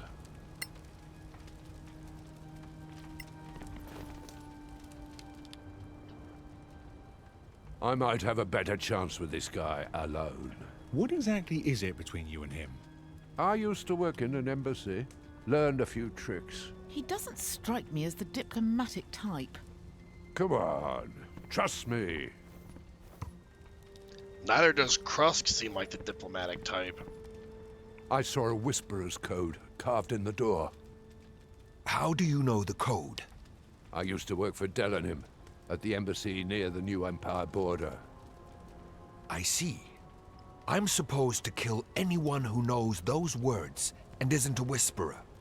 I'd appreciate if you didn't kill me, though. We'll see. Good So, luck just to killing be Crusp. sure, is any of this part of your business? Or... Wiping out a whole garrison just to get myself trapped with this bunch? No, that wasn't my plan. So, Sorax. Really? What can I tell you? They looked just like the stories say. So, big walking lizards with spikes all over their backs. Oh, except for the one who looked just like your captain, of course. The captain betrayed us. They knew everything about our security. Was he one of them all along, you think? Even hiding their bodies is in the stories. Think they're still around? Possibly. They could be any one of idea us. What they're after? No. Right. They'll want to talk to you. Fine.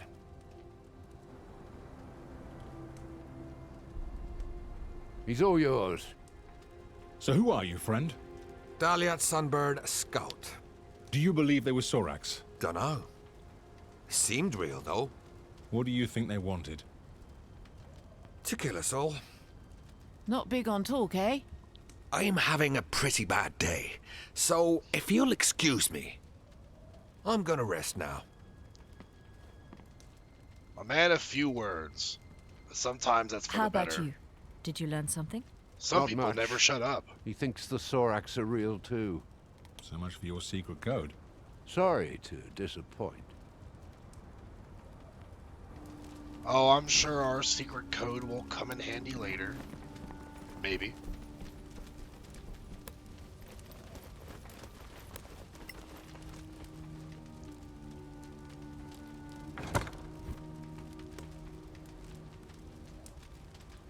A scroll of knock. Interesting. And an unidentified potion.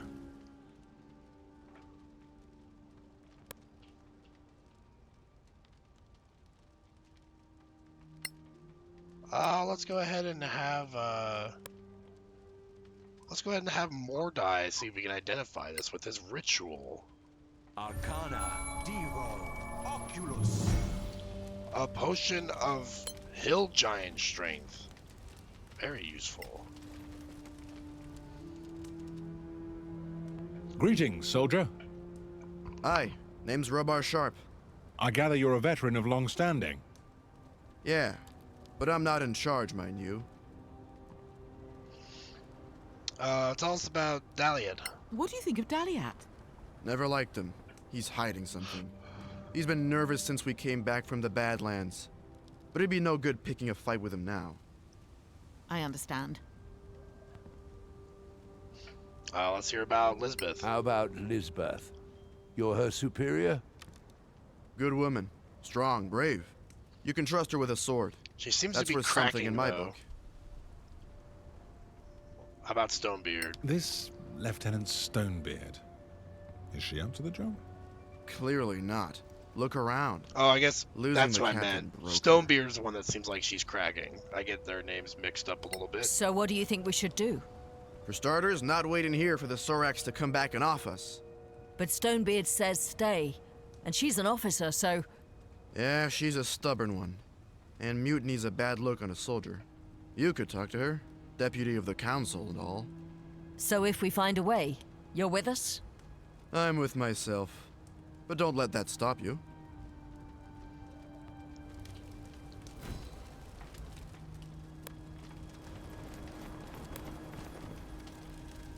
And I guess Lisbeth is the last one to talk to.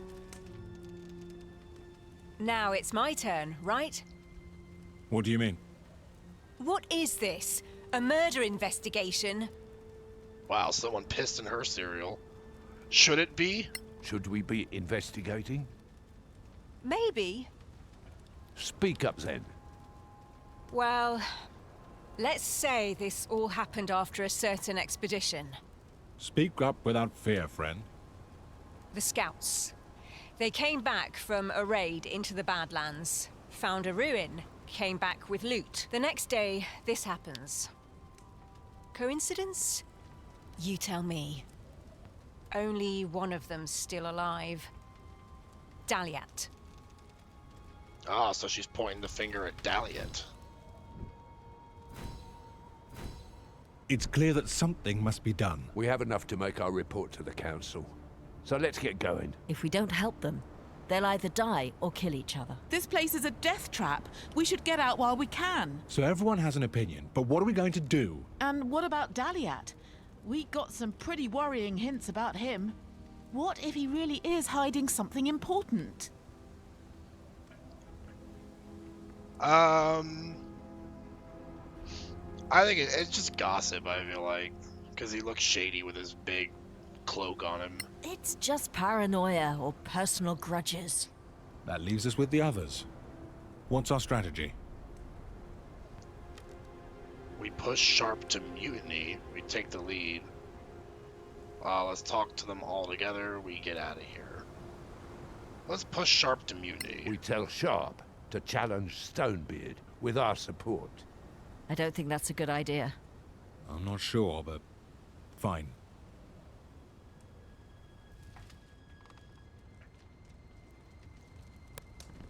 Well, let's see if we can convince Stonebeard to step down. Do this the proper way. Can we talk? What now? Instead of going for mutiny, you should step down. You need to step down.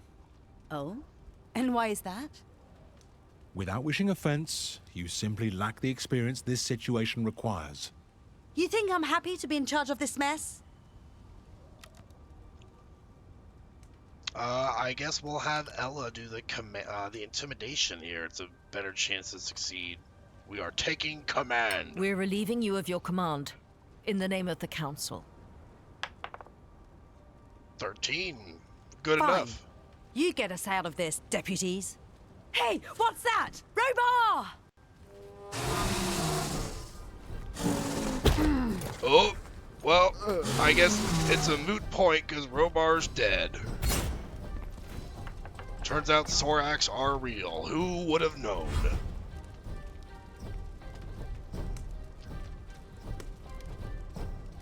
Oh, let's see. We'll probably just try and throw a dart at him. It is kind of a long-range throw, but... Critical miss. Very well done.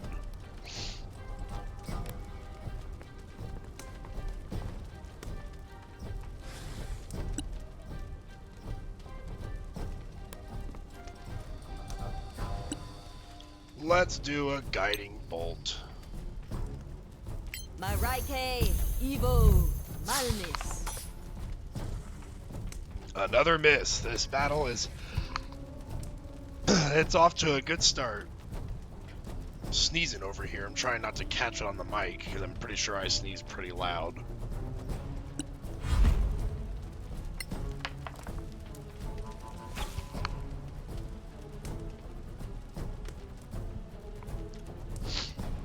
Okay, let's see. Let's just do a firebolt on him. Arcana, Evo, Malmis. That one hit. He's quite tanky though.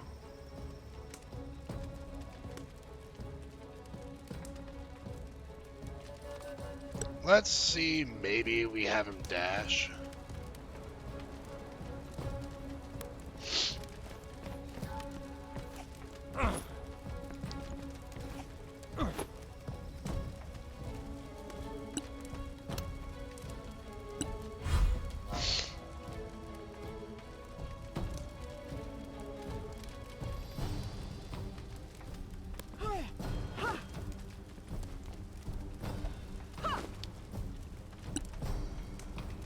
That's still long range? You gotta be kidding me.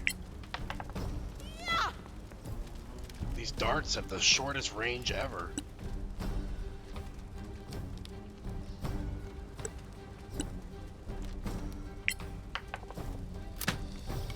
Damn. The dice are not favoring me right now, it seems.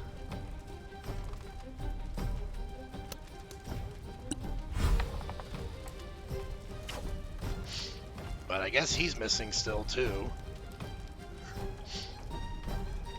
I miss you too, sweetheart. I thought you fell asleep for a second, if I'm being honest. Because I know you need it. But I miss you a lot. And I'm really excited to see you again. Arcana, Evo, Malmis. I don't feel like Saturday can come fast enough.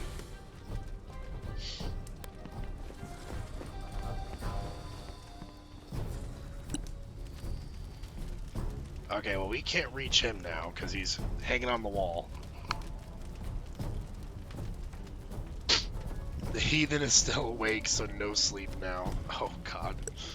Well, something told me that he wasn't going to be asleep at 8:30, because when is he ever? Bad luck. Just bad luck? No kidding. I can't get a single hit.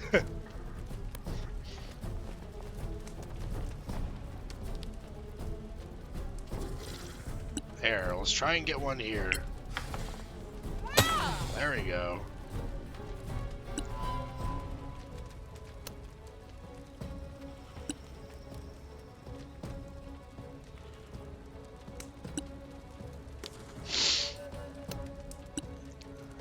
Let's do like Bone Chill or Sacred Flame. Maraike, Necro, Almis. Well done. Ow! Ow. That hurt.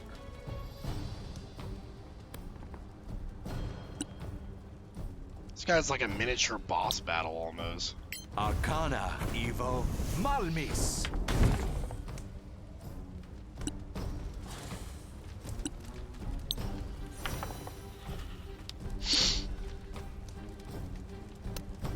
Can I throw my spear? I thought I had a spear in my inventory. I guess not.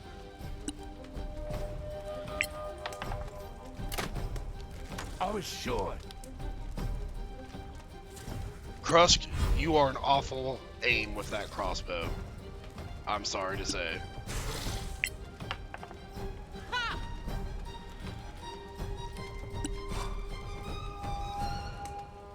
I think our inexperience in combat is truly showing at this point. Maraike, Necro, Almis. Okay, well, Surrender or die. was that a critical hit on Bone Chill? No! I'm sorry. I don't know how it did 11 damage. This is all your fault. Soldiers die. You should know that. Maraike will take his soul to peace. Don't be fooled. The Soraks are responsible, and many others will fall if we don't report to the council. You people, just leave me alone. Now that was actually some good voice He acting. came from here. her. Look. What's this? A secret passage? From Imperial times. That was just a scout. More will be coming. They're here. They're coming back. Outside. We need to go. Okay, Take so your stuff. instead of Into the honor secret mode, passage I'm before going to it's play too the late. Explorer playthrough and do the achievement for multi-classing in each class without withers respecking my character. That is an awful achievement to get. So I wish you the best of luck for that. I think though, if you did want to cheese that achievement, there is a way to get it very easily that I can tell you about without doing an entire playthrough. So it's up to you. I can inform you of how to do it without doing an entire playthrough. And they might have patched this though, so I'm not sure if it still works. But yeah, it looks like we're retreating from the Sorax. Explorer is the easy mode. Oh yeah, I know. So this might still work, but if you get withers to recruit a hireling for you, they start off at level 1. So you just take that hireling when you're with a level 12 character, maybe load like a level 12 save file, and you level them up on each class. Because that's not a respec, it's a brand new character. Now, I'm not sure if that still works, but it was a very, very easy way to get that achievement, and that's how I got it. But you could also do the entire playthrough, you know? Jack of all trades playthrough, why not? We're all gonna die. Oh yeah, we're gonna get our asses kicked. Maybe. This one didn't die yesterday. What's this outfit? Timarian. Who wants to open this? You never know. They probably patched that shit so past, but I'll get it, lol. I mean, you can at least try it to see if they patched it, because if they didn't, then they'll save you a lot of time, unless you just want to have the fun of just doing a jack of all trades playthrough. You're going to realize how much it sucks pretty quickly when you're like, you know, not getting any of the great class features, no action surge, no channel divinity, no wild shape. It's gonna be weird. I'm gonna have to start off as a barbarian and rely on all my peoples and do a dark urge. True, yeah. I mean, you're basically just gonna be like in the background, like cheering them on, like, you guys are doing great, keep going, because you're not gonna be doing much of anything. Arcana, Devo, Oculus.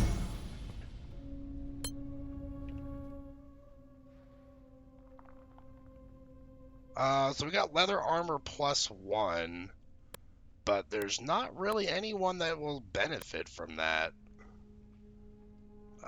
So they'll probably just get sold. And I don't think we can long rest here, or take a short rest. No, because it's considered a dangerous area, I think. It is not safe to rest here. Not Explorer Custom. Make it easy mode AF, but allow multi-classing.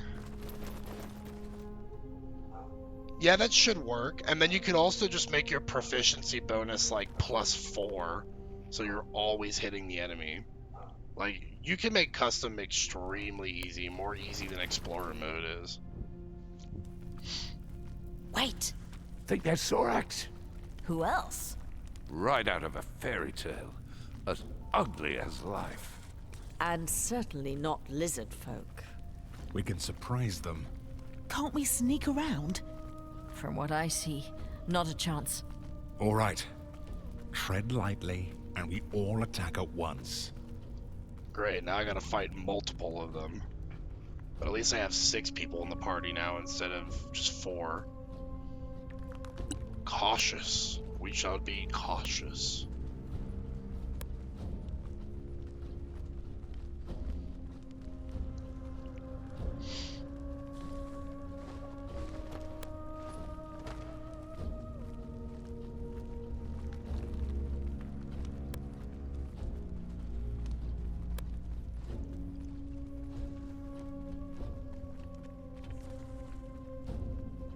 All right.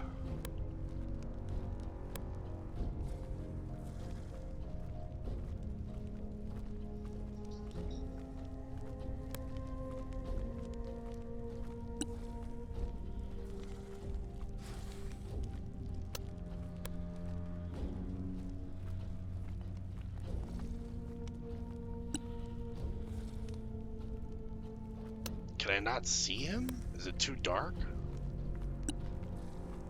There we go. So we did get a surprise round, I think. Maybe. I think they're surprise. Let's finally use that sparkle spell, make it real nice and bright in here.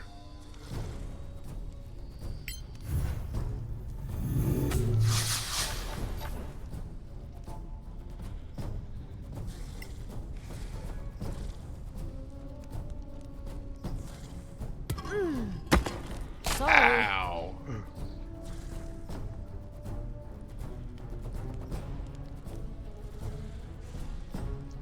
Let's try and get her into cover, like right here.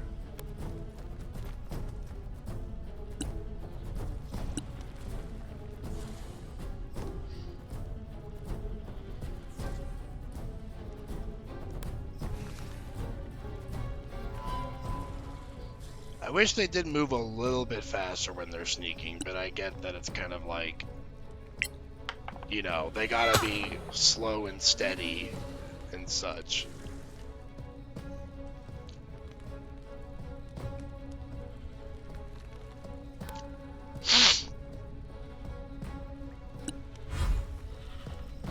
I know.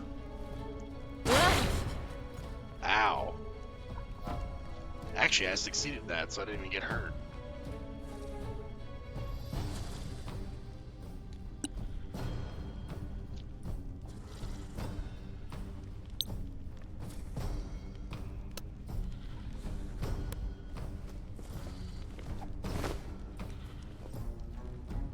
Well, none of us are hiding anymore.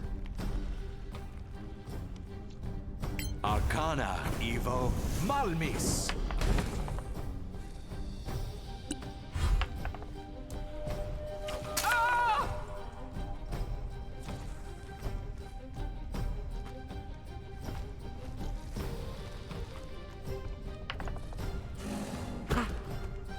Ooh, barely dodged that one.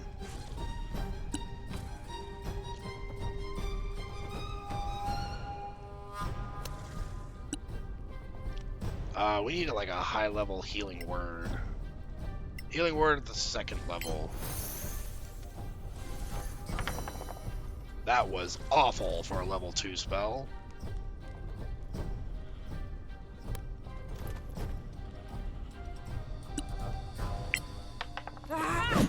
Come on, you can do better.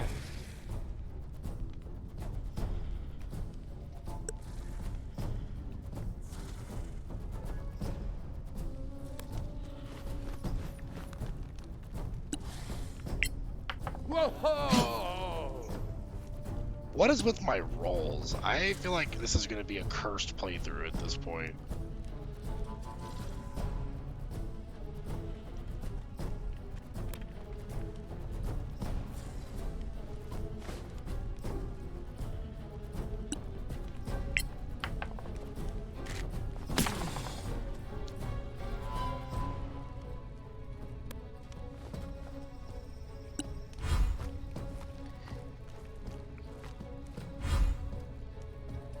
Oh, he's regenerating too. Perfect.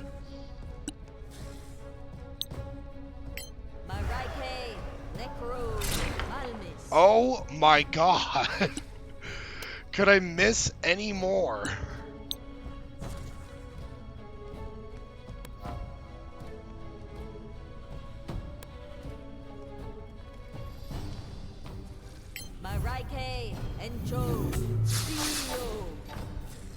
If I were playing on tabletop right now, I'd be changing out my dice so quickly with how many misses I've had.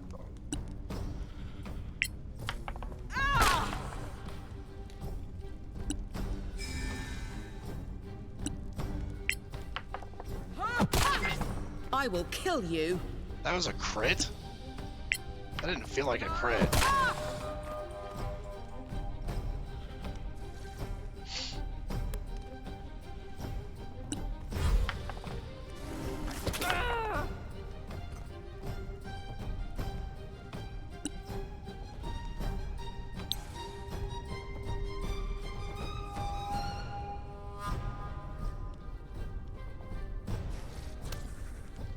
I'm probably going to use the spell shield power.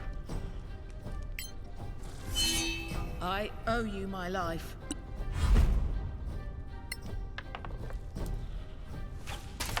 Good thing your lovely girlfriend has a dragon horde of dice available for your choosing. This is true. If only I could bring them into this game, because Lord knows it feels like I need it. Let's get Bless on us.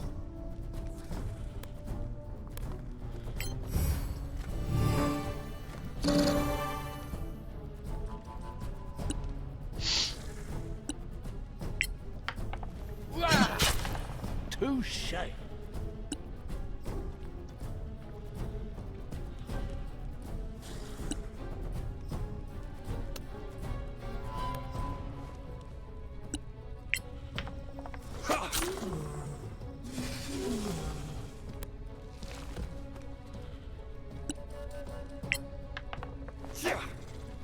lose hope.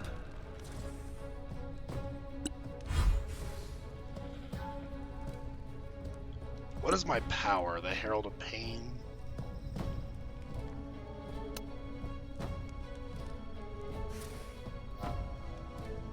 Honestly, at this point, yeah, I think we'll just use that. It's only hitting one target, but there's, what, 3 of them left? Where's the third one?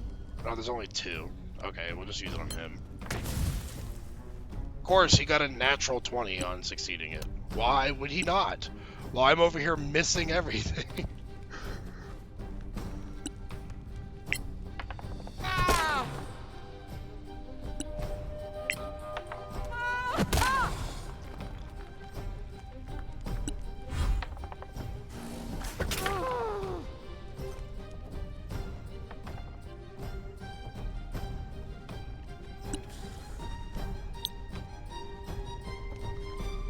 Arcana, Evo, Malmis. Nobody has your skills. Bravo. Damn straight no one's got my skills. The skills of missing all the time. Oh, there is 3 of them. I didn't see that one over there.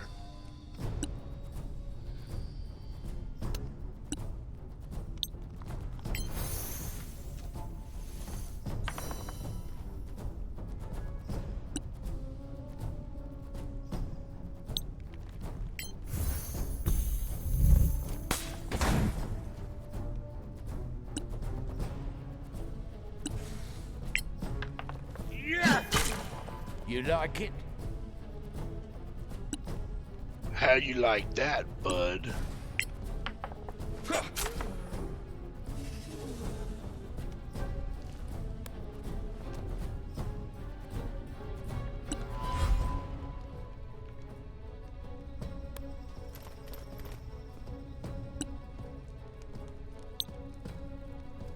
My right cave, Evo, Malmis.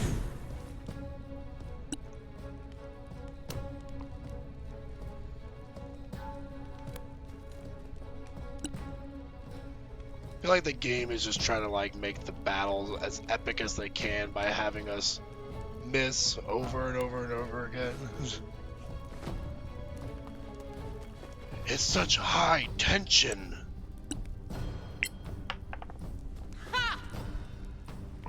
Next time.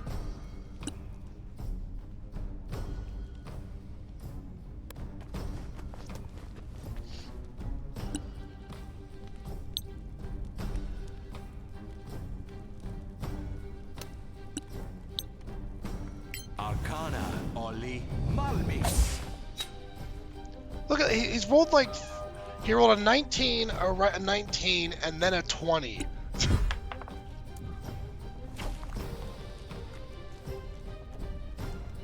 This is the world's most talented lizard.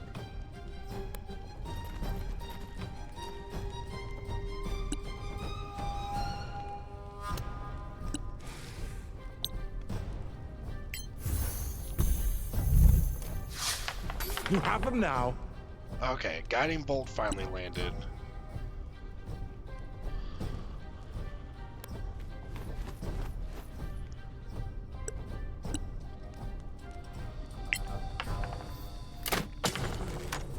There we go.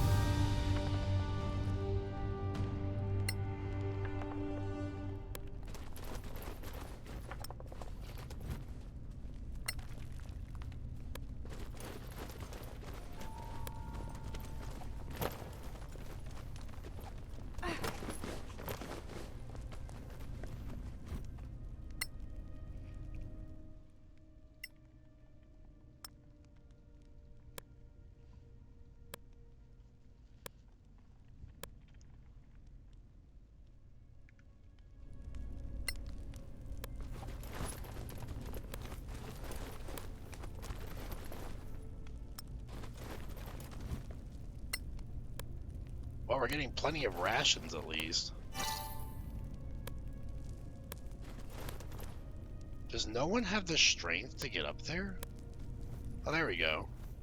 I was gonna say, like, Krusk had high athletics.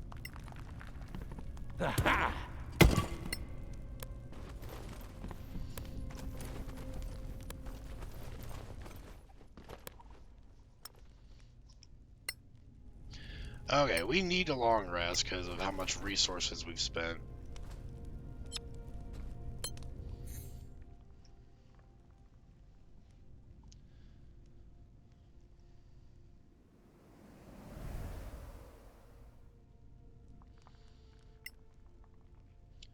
I don't think we have to re-prepare any of these spells.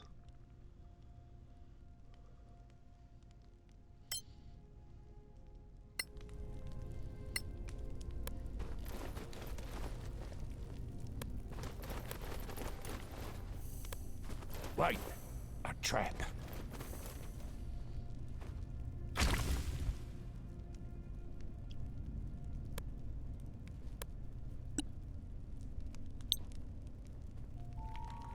Arcana, Abio, Clipe.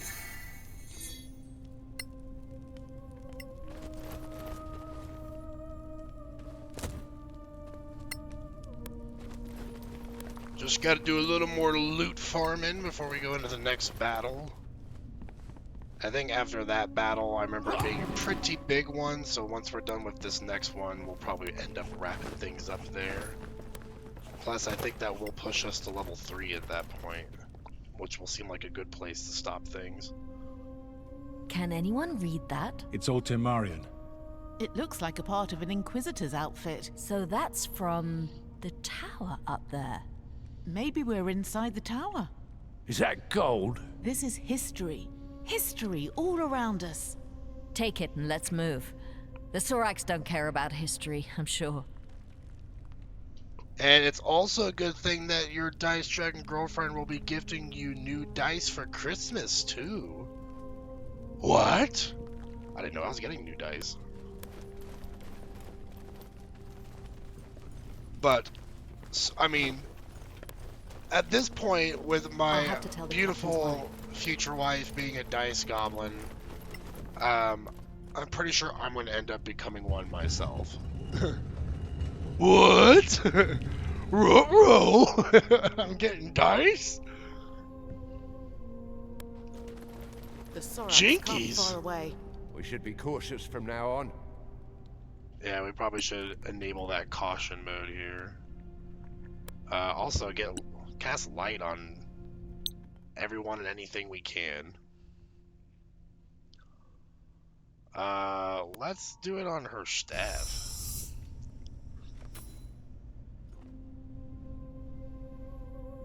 Did that even work? Oh yeah, it's because I have to have her staff out. There we go. Can I cast it on multiple things, or is it only going to work on one thing at a time?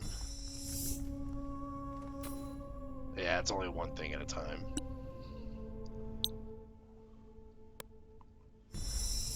Of course you are. Give me a reason to buy shiny, glittery, clickety-clackety math rocks. Do you ever need a reason to buy clickety-clackety shiny math rocks? Because it's always a good reason.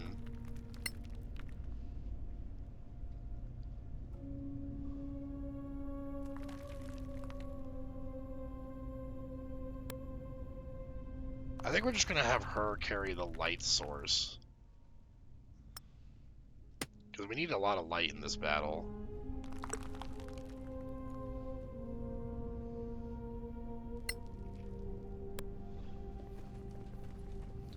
All of the math rocks.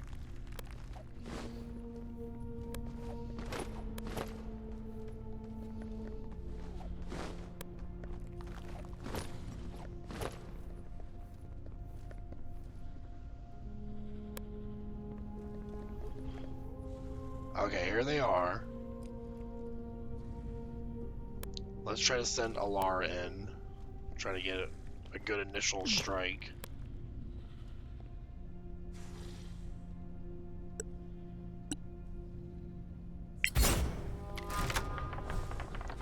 The stocking stuffer. Having dice as a stocking stuffer is something that's never happened for me, And I'm completely down for that.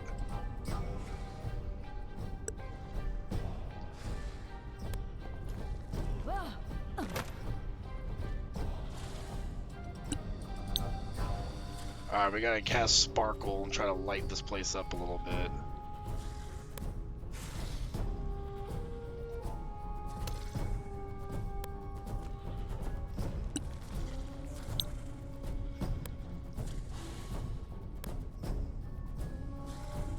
I think there's another one that's over here, yeah.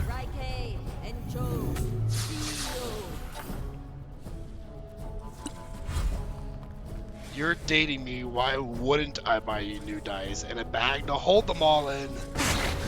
Well, I do already have a dice bag, but it's kind of small, and if I'm getting more dice, I might need a bigger one.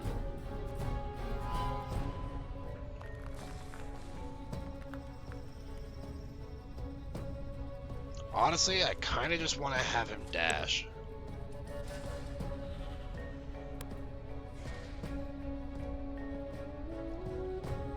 So that's what we're doing. That's on me.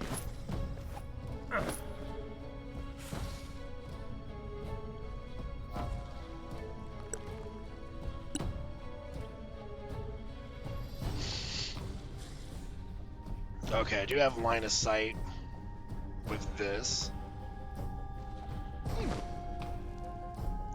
So we'll probably go for Magic Missile.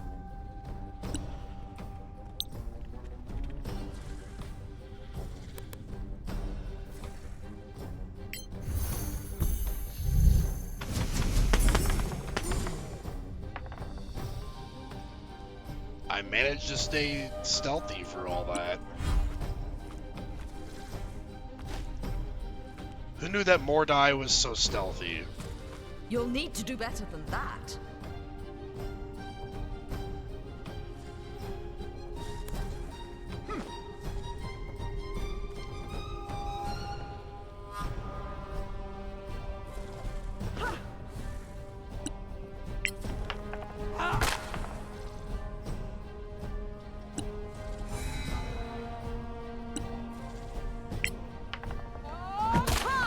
Bend the knee or perish. There we go. Good hits. Finally getting some decent rolls. Hopefully I'm not jinxing it by saying that. Probably just did.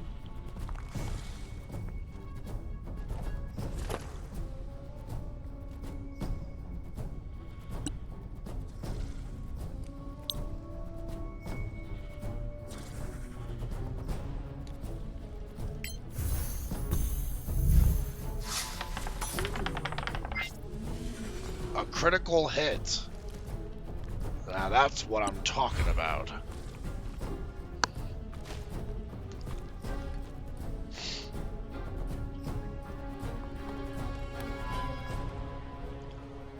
Not gonna lie though, this game's combat music kinda slaps. And I'm all down for it.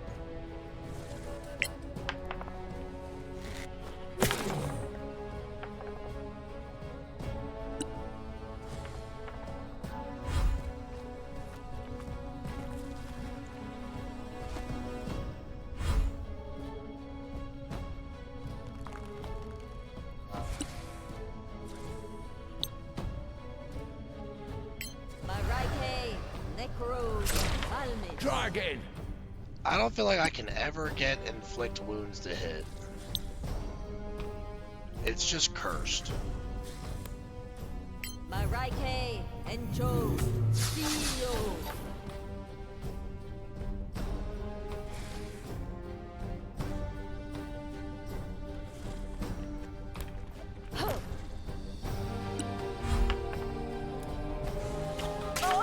Ow! 10 damage. Yikes.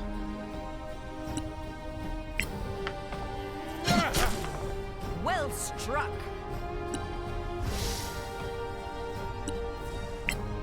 Waha! Waha! Waha! I want Waluigi as a party member. How can we make this happen? Arcana, Evo, Malmis. A palpable hit.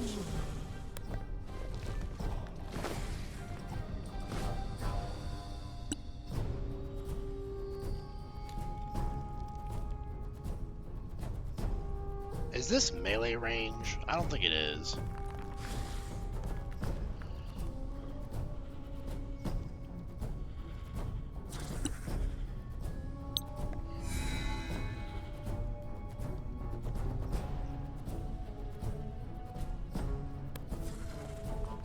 Look at this monk movement speed.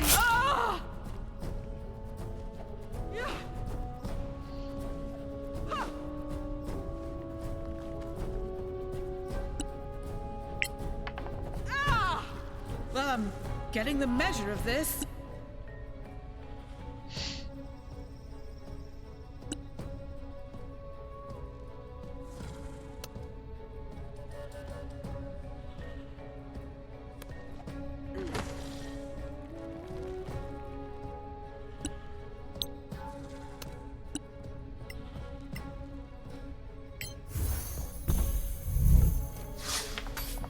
Oh my gosh. Wasted a level 2 guiding bolt. Feels bad. More caution next time.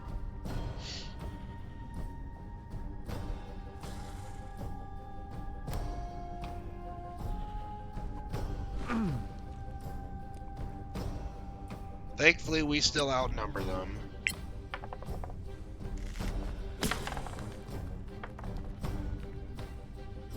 More caution next time. Shush! No more talking about caution. We are reckless.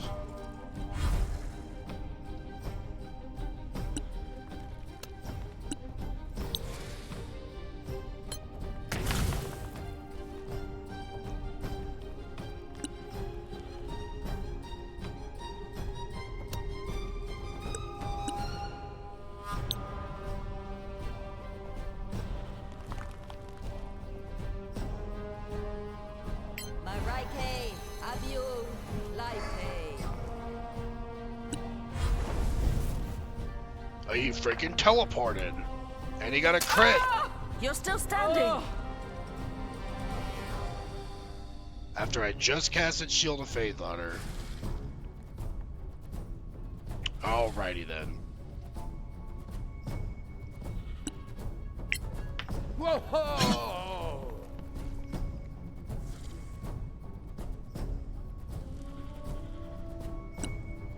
Rusk, I've had about enough of your shit missing all your attacks.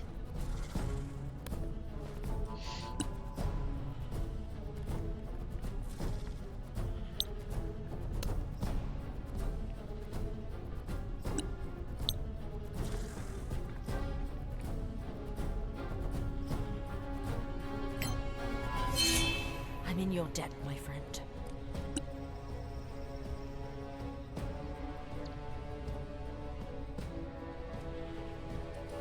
Alright, how many more spells does she have? We gotta do a healing word on her.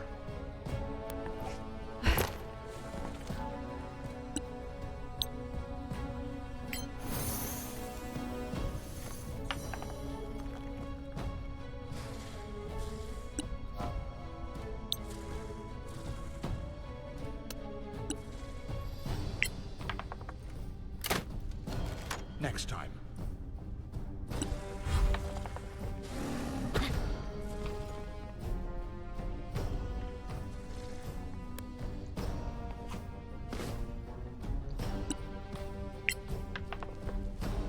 Natural 1. Oh, bad luck. All I've been having is bad luck. Like, he rolled disadvantage there and still hit.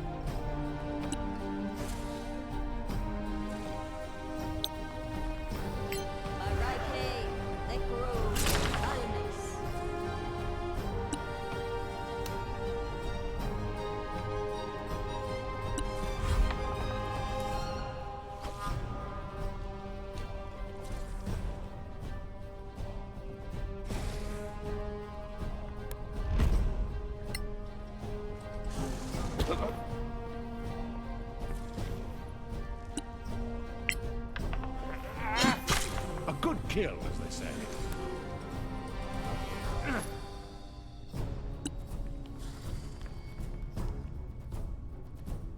Okay, it's just down to 2.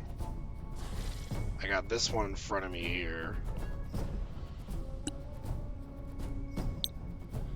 Arcana, Oli, Malmis.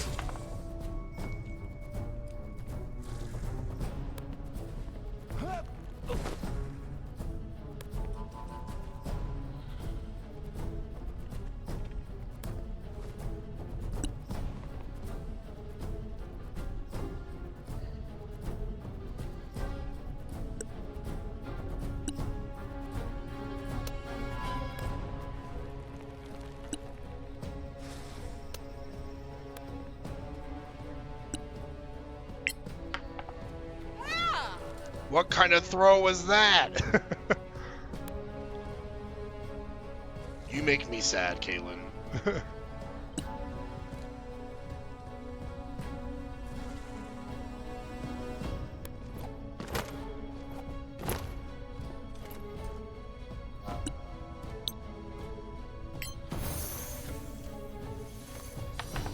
I will not forget this.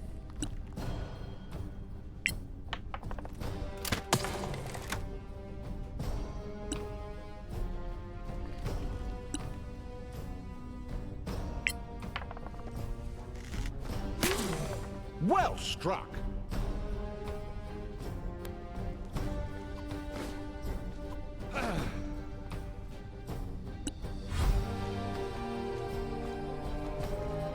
Oh my gosh, he's just climbing all over the place.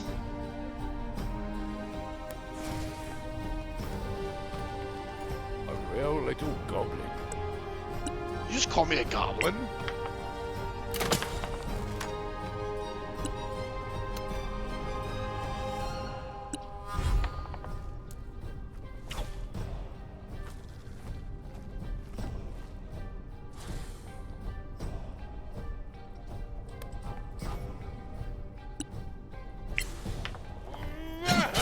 Another victory. Alright, down to 1. It's been a rough battle, but I think we're making it to the end now.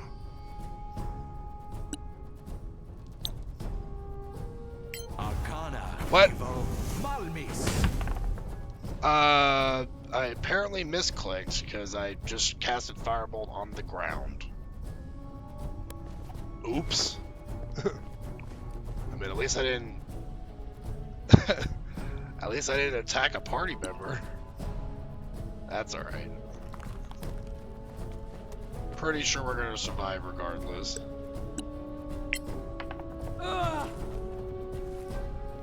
If I can hit.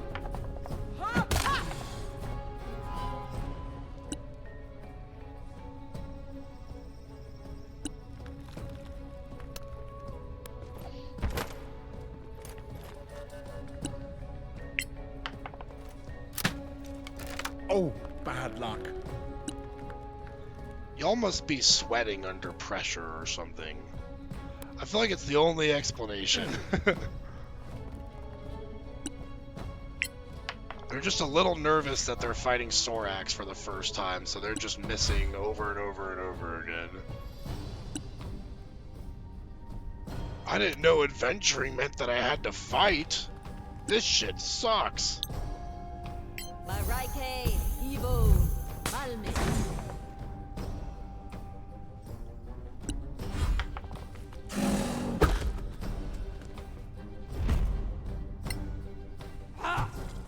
Another nick. I'm thinking the same thing, Krusk.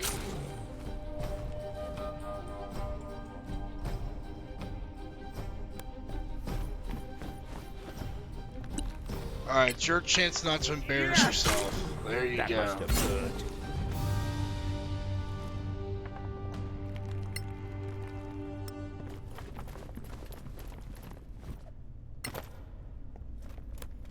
It was a bit of a slog, but we got through it. So we'll just go ahead and finish looting the rest of this place. Then we'll head on out of here, level up, and probably wrap things up after that.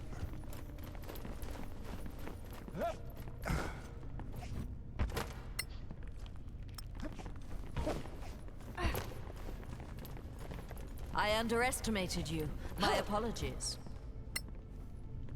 Never underestimate me again, Kaylin.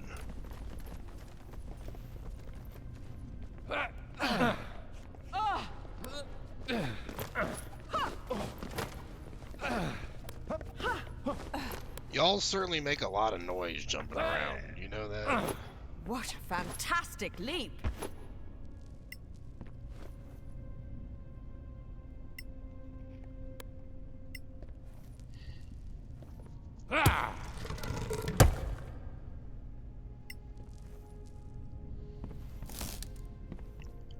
An oil of acuteness. I think that makes like oils of accuracy that you can like coat your weapon with to get like a +1 on your weapon.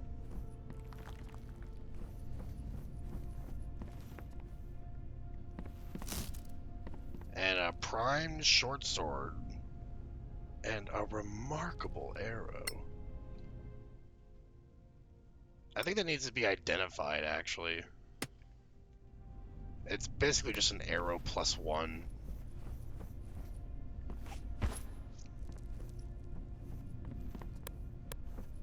Which I think all that means is that it just does like an extra 1 damage on a hit. And it might make the bow count as enchanted for bypassing, That's impressive. resistance to non-magical damage.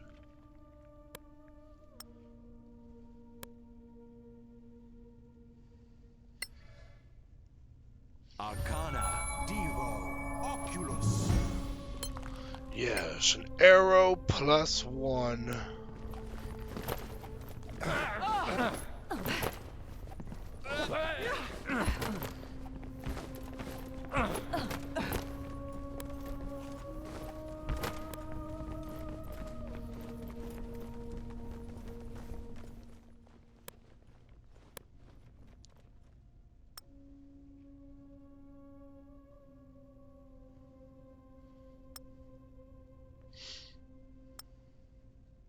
I know I had a longbow somewhere here. There it is.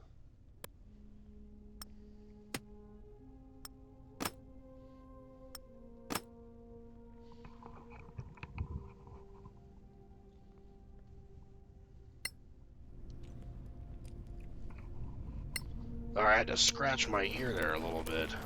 Hopefully it wasn't making too much noise through my headphones.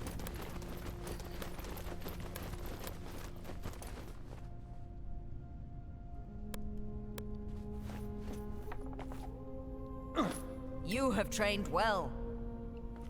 I have trained well. Ha! Okay, here's one example where you kind of use jump a lot in this game as a spell. Because there's no way you can make that jump without casting jump as a spell.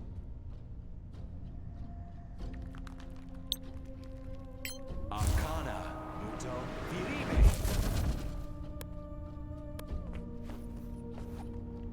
Virime. An extraordinary jump. Splendid plate armor. I think we just found like full plate armor +1 at level 2 going into level 3, which is like the luckiest drop I've probably ever gotten on this game. So that's what it was doing. So the game was giving me like the worst luck ever in combat so I could get the best luck ever on this loot. Because, dear God, I just got full plate armor +1, and I'm not even level 3 yet. Because the loot is randomized in this game. It's not set like in Baldur's Gate 3. So now, where I was cursing this playthrough before, now I'm in love with it. Arcana, Devo, Oculus. So that's definitely going to go on Krusk here.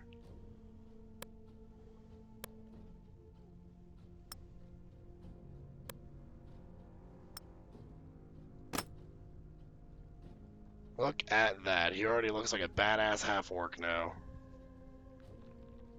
Freaking 20 AC. 20 AC going into level 3. I love it. Now I'm in a great mood. That needs to be quick saved right now and manually saved before something happens.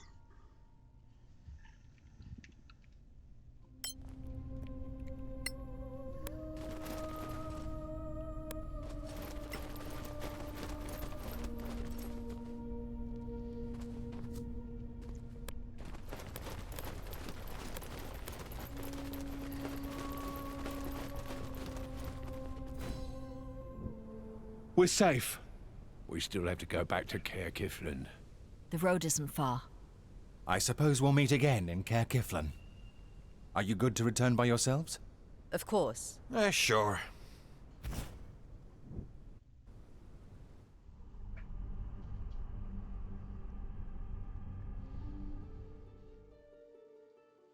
Alright, well, let's head on back there.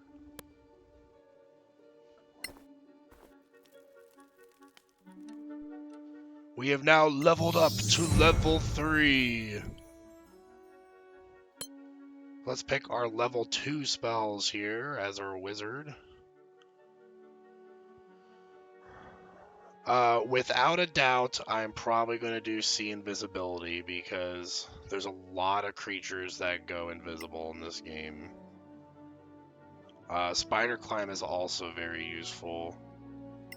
You know what? Let's actually save see invisibility for now because spider climb is probably going to be needed first.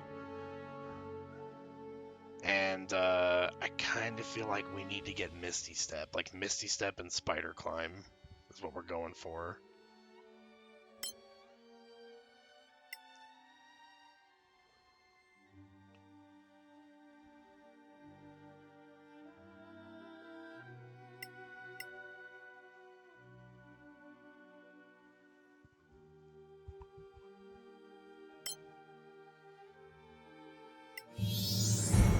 Alright, monk level 3 here. We get to choose our monastic tradition for Kalen. Wave the open hand. Classic. Can't really go wrong with that.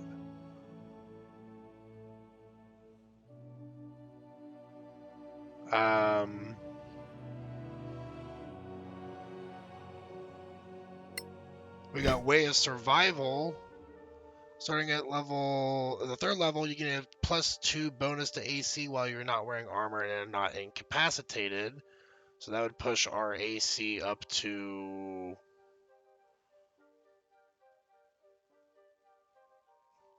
Why does it say 16? It's 13 plus 4, but it's the AC is 17, but it's saying 16 for some reason.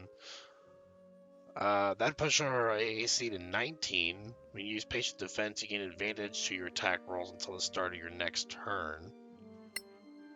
Starting at the 6th level, whenever you take damage from any source, you heal a number of hit points equal to your proficiency bonus at the start of your next turn. Whenever you use Patient Defense, you also gain resistance to all damage types until the start of your next turn. So basically, Way of Survival just turns the monk into a freaking tank. I love the Way of the Open Hand, but I love Way of Mercy better. So these are like homebrew classes. They have one 5th edition class here, and they have a bunch of homebrew ones. This is turning your monk into like a barbarian pretty much because of how much they can tank damage. Starting at the 11th level, you can now add your Constitution modifier to the damage rolls of your unarmed strikes and monk weapons.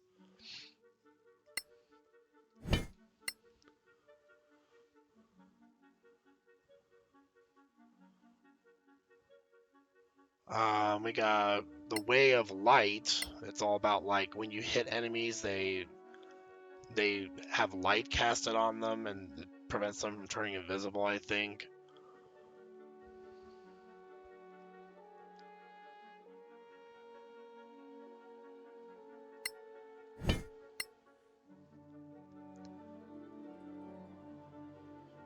Starting at 6th level, when a creature misses you with a melee attack roll, you can use a reaction to make an immediate attack against the creature. At 11th level, when you use Flurry of Blows, you can make up to 1 additional attack with it, up to a total of 3 Flurry of Blows attacks.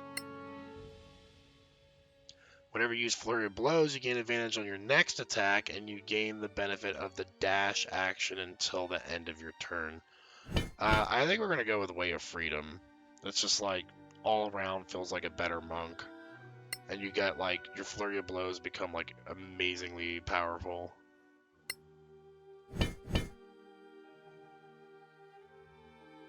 Yeah. As much as Kalen would benefit from being a tank, we already got Krusk, who's a fighter. He's already going to have high AC and everything.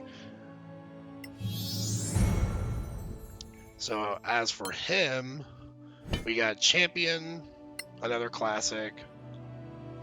Kind of boring though. Mountaineer is using shields a lot. I don't plan on using shields with him, so probably not going to be that.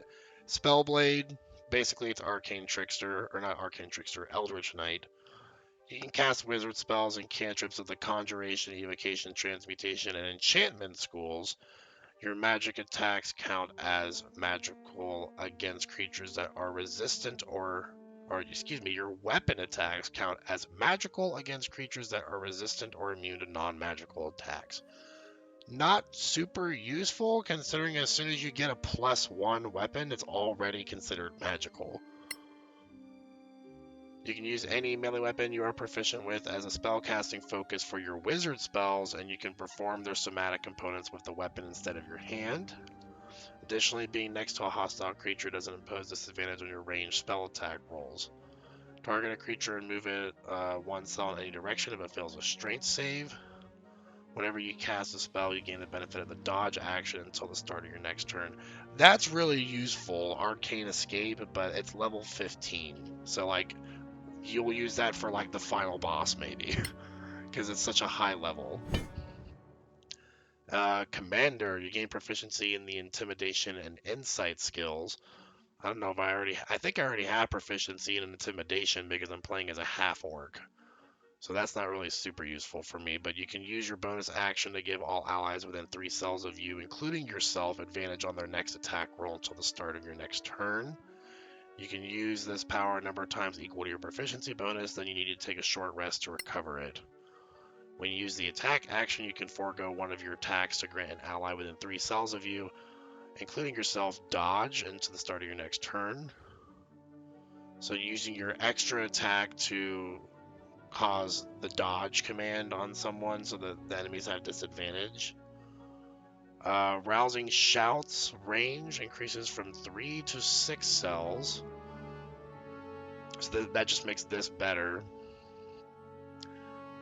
Allies affected by your rousing shout now also gain temporary hit points equal to your level for 1 minute.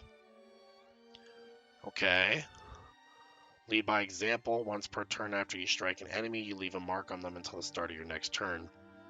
Anytime an ally, including yourself, makes a successful attack against the marked enemy, they take 1d4 additional damage of the same damage type as the original damage taken. So it's basically a free Hunter's Mark. I don't have to cast it or hold concentration on it. It just is always there.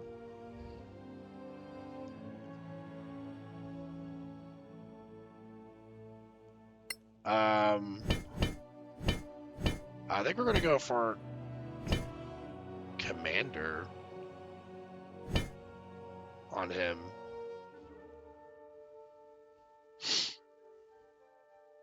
It also gives him it lets him utilize his bonus action more, which is something that I always like to do, is make use of my bonus action. Last we got is Ella, who's going to get level 3 cleric spells.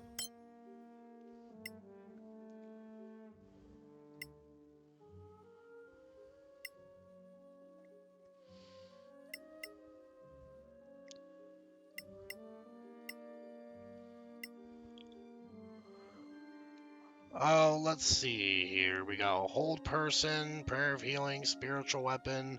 Spiritual Weapon's always useful. And Hold Person, probably.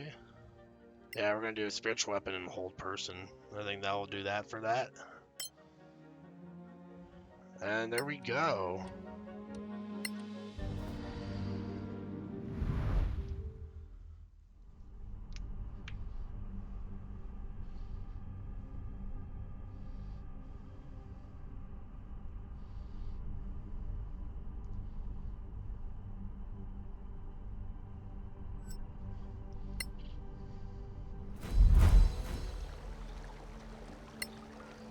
Alrighty, well, it looks like we are back where we started, and we'll have to report into the council next time we do decide to play some more Solasta. We probably will be a while before we get back to it, though, because I do plan on playing Dragon Age the Veilguard the day after release, because release day is tomorrow, but I will be taking the stream off tomorrow to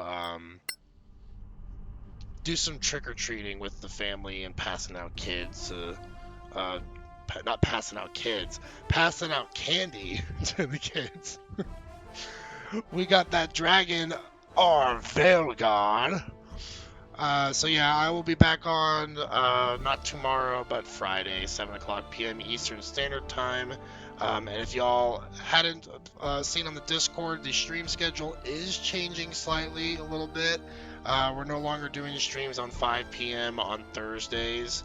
So starting next Thursday, it's going to be 7 p.m. to 10 p.m. just like every other day of the week. We're still having Saturdays off for right now until probably a little bit after the New Year's. So follow the Discord to keep up with stuff like that if you haven't already, and I will see you all on Friday. Hope you have a wonderful evening, and take care for now.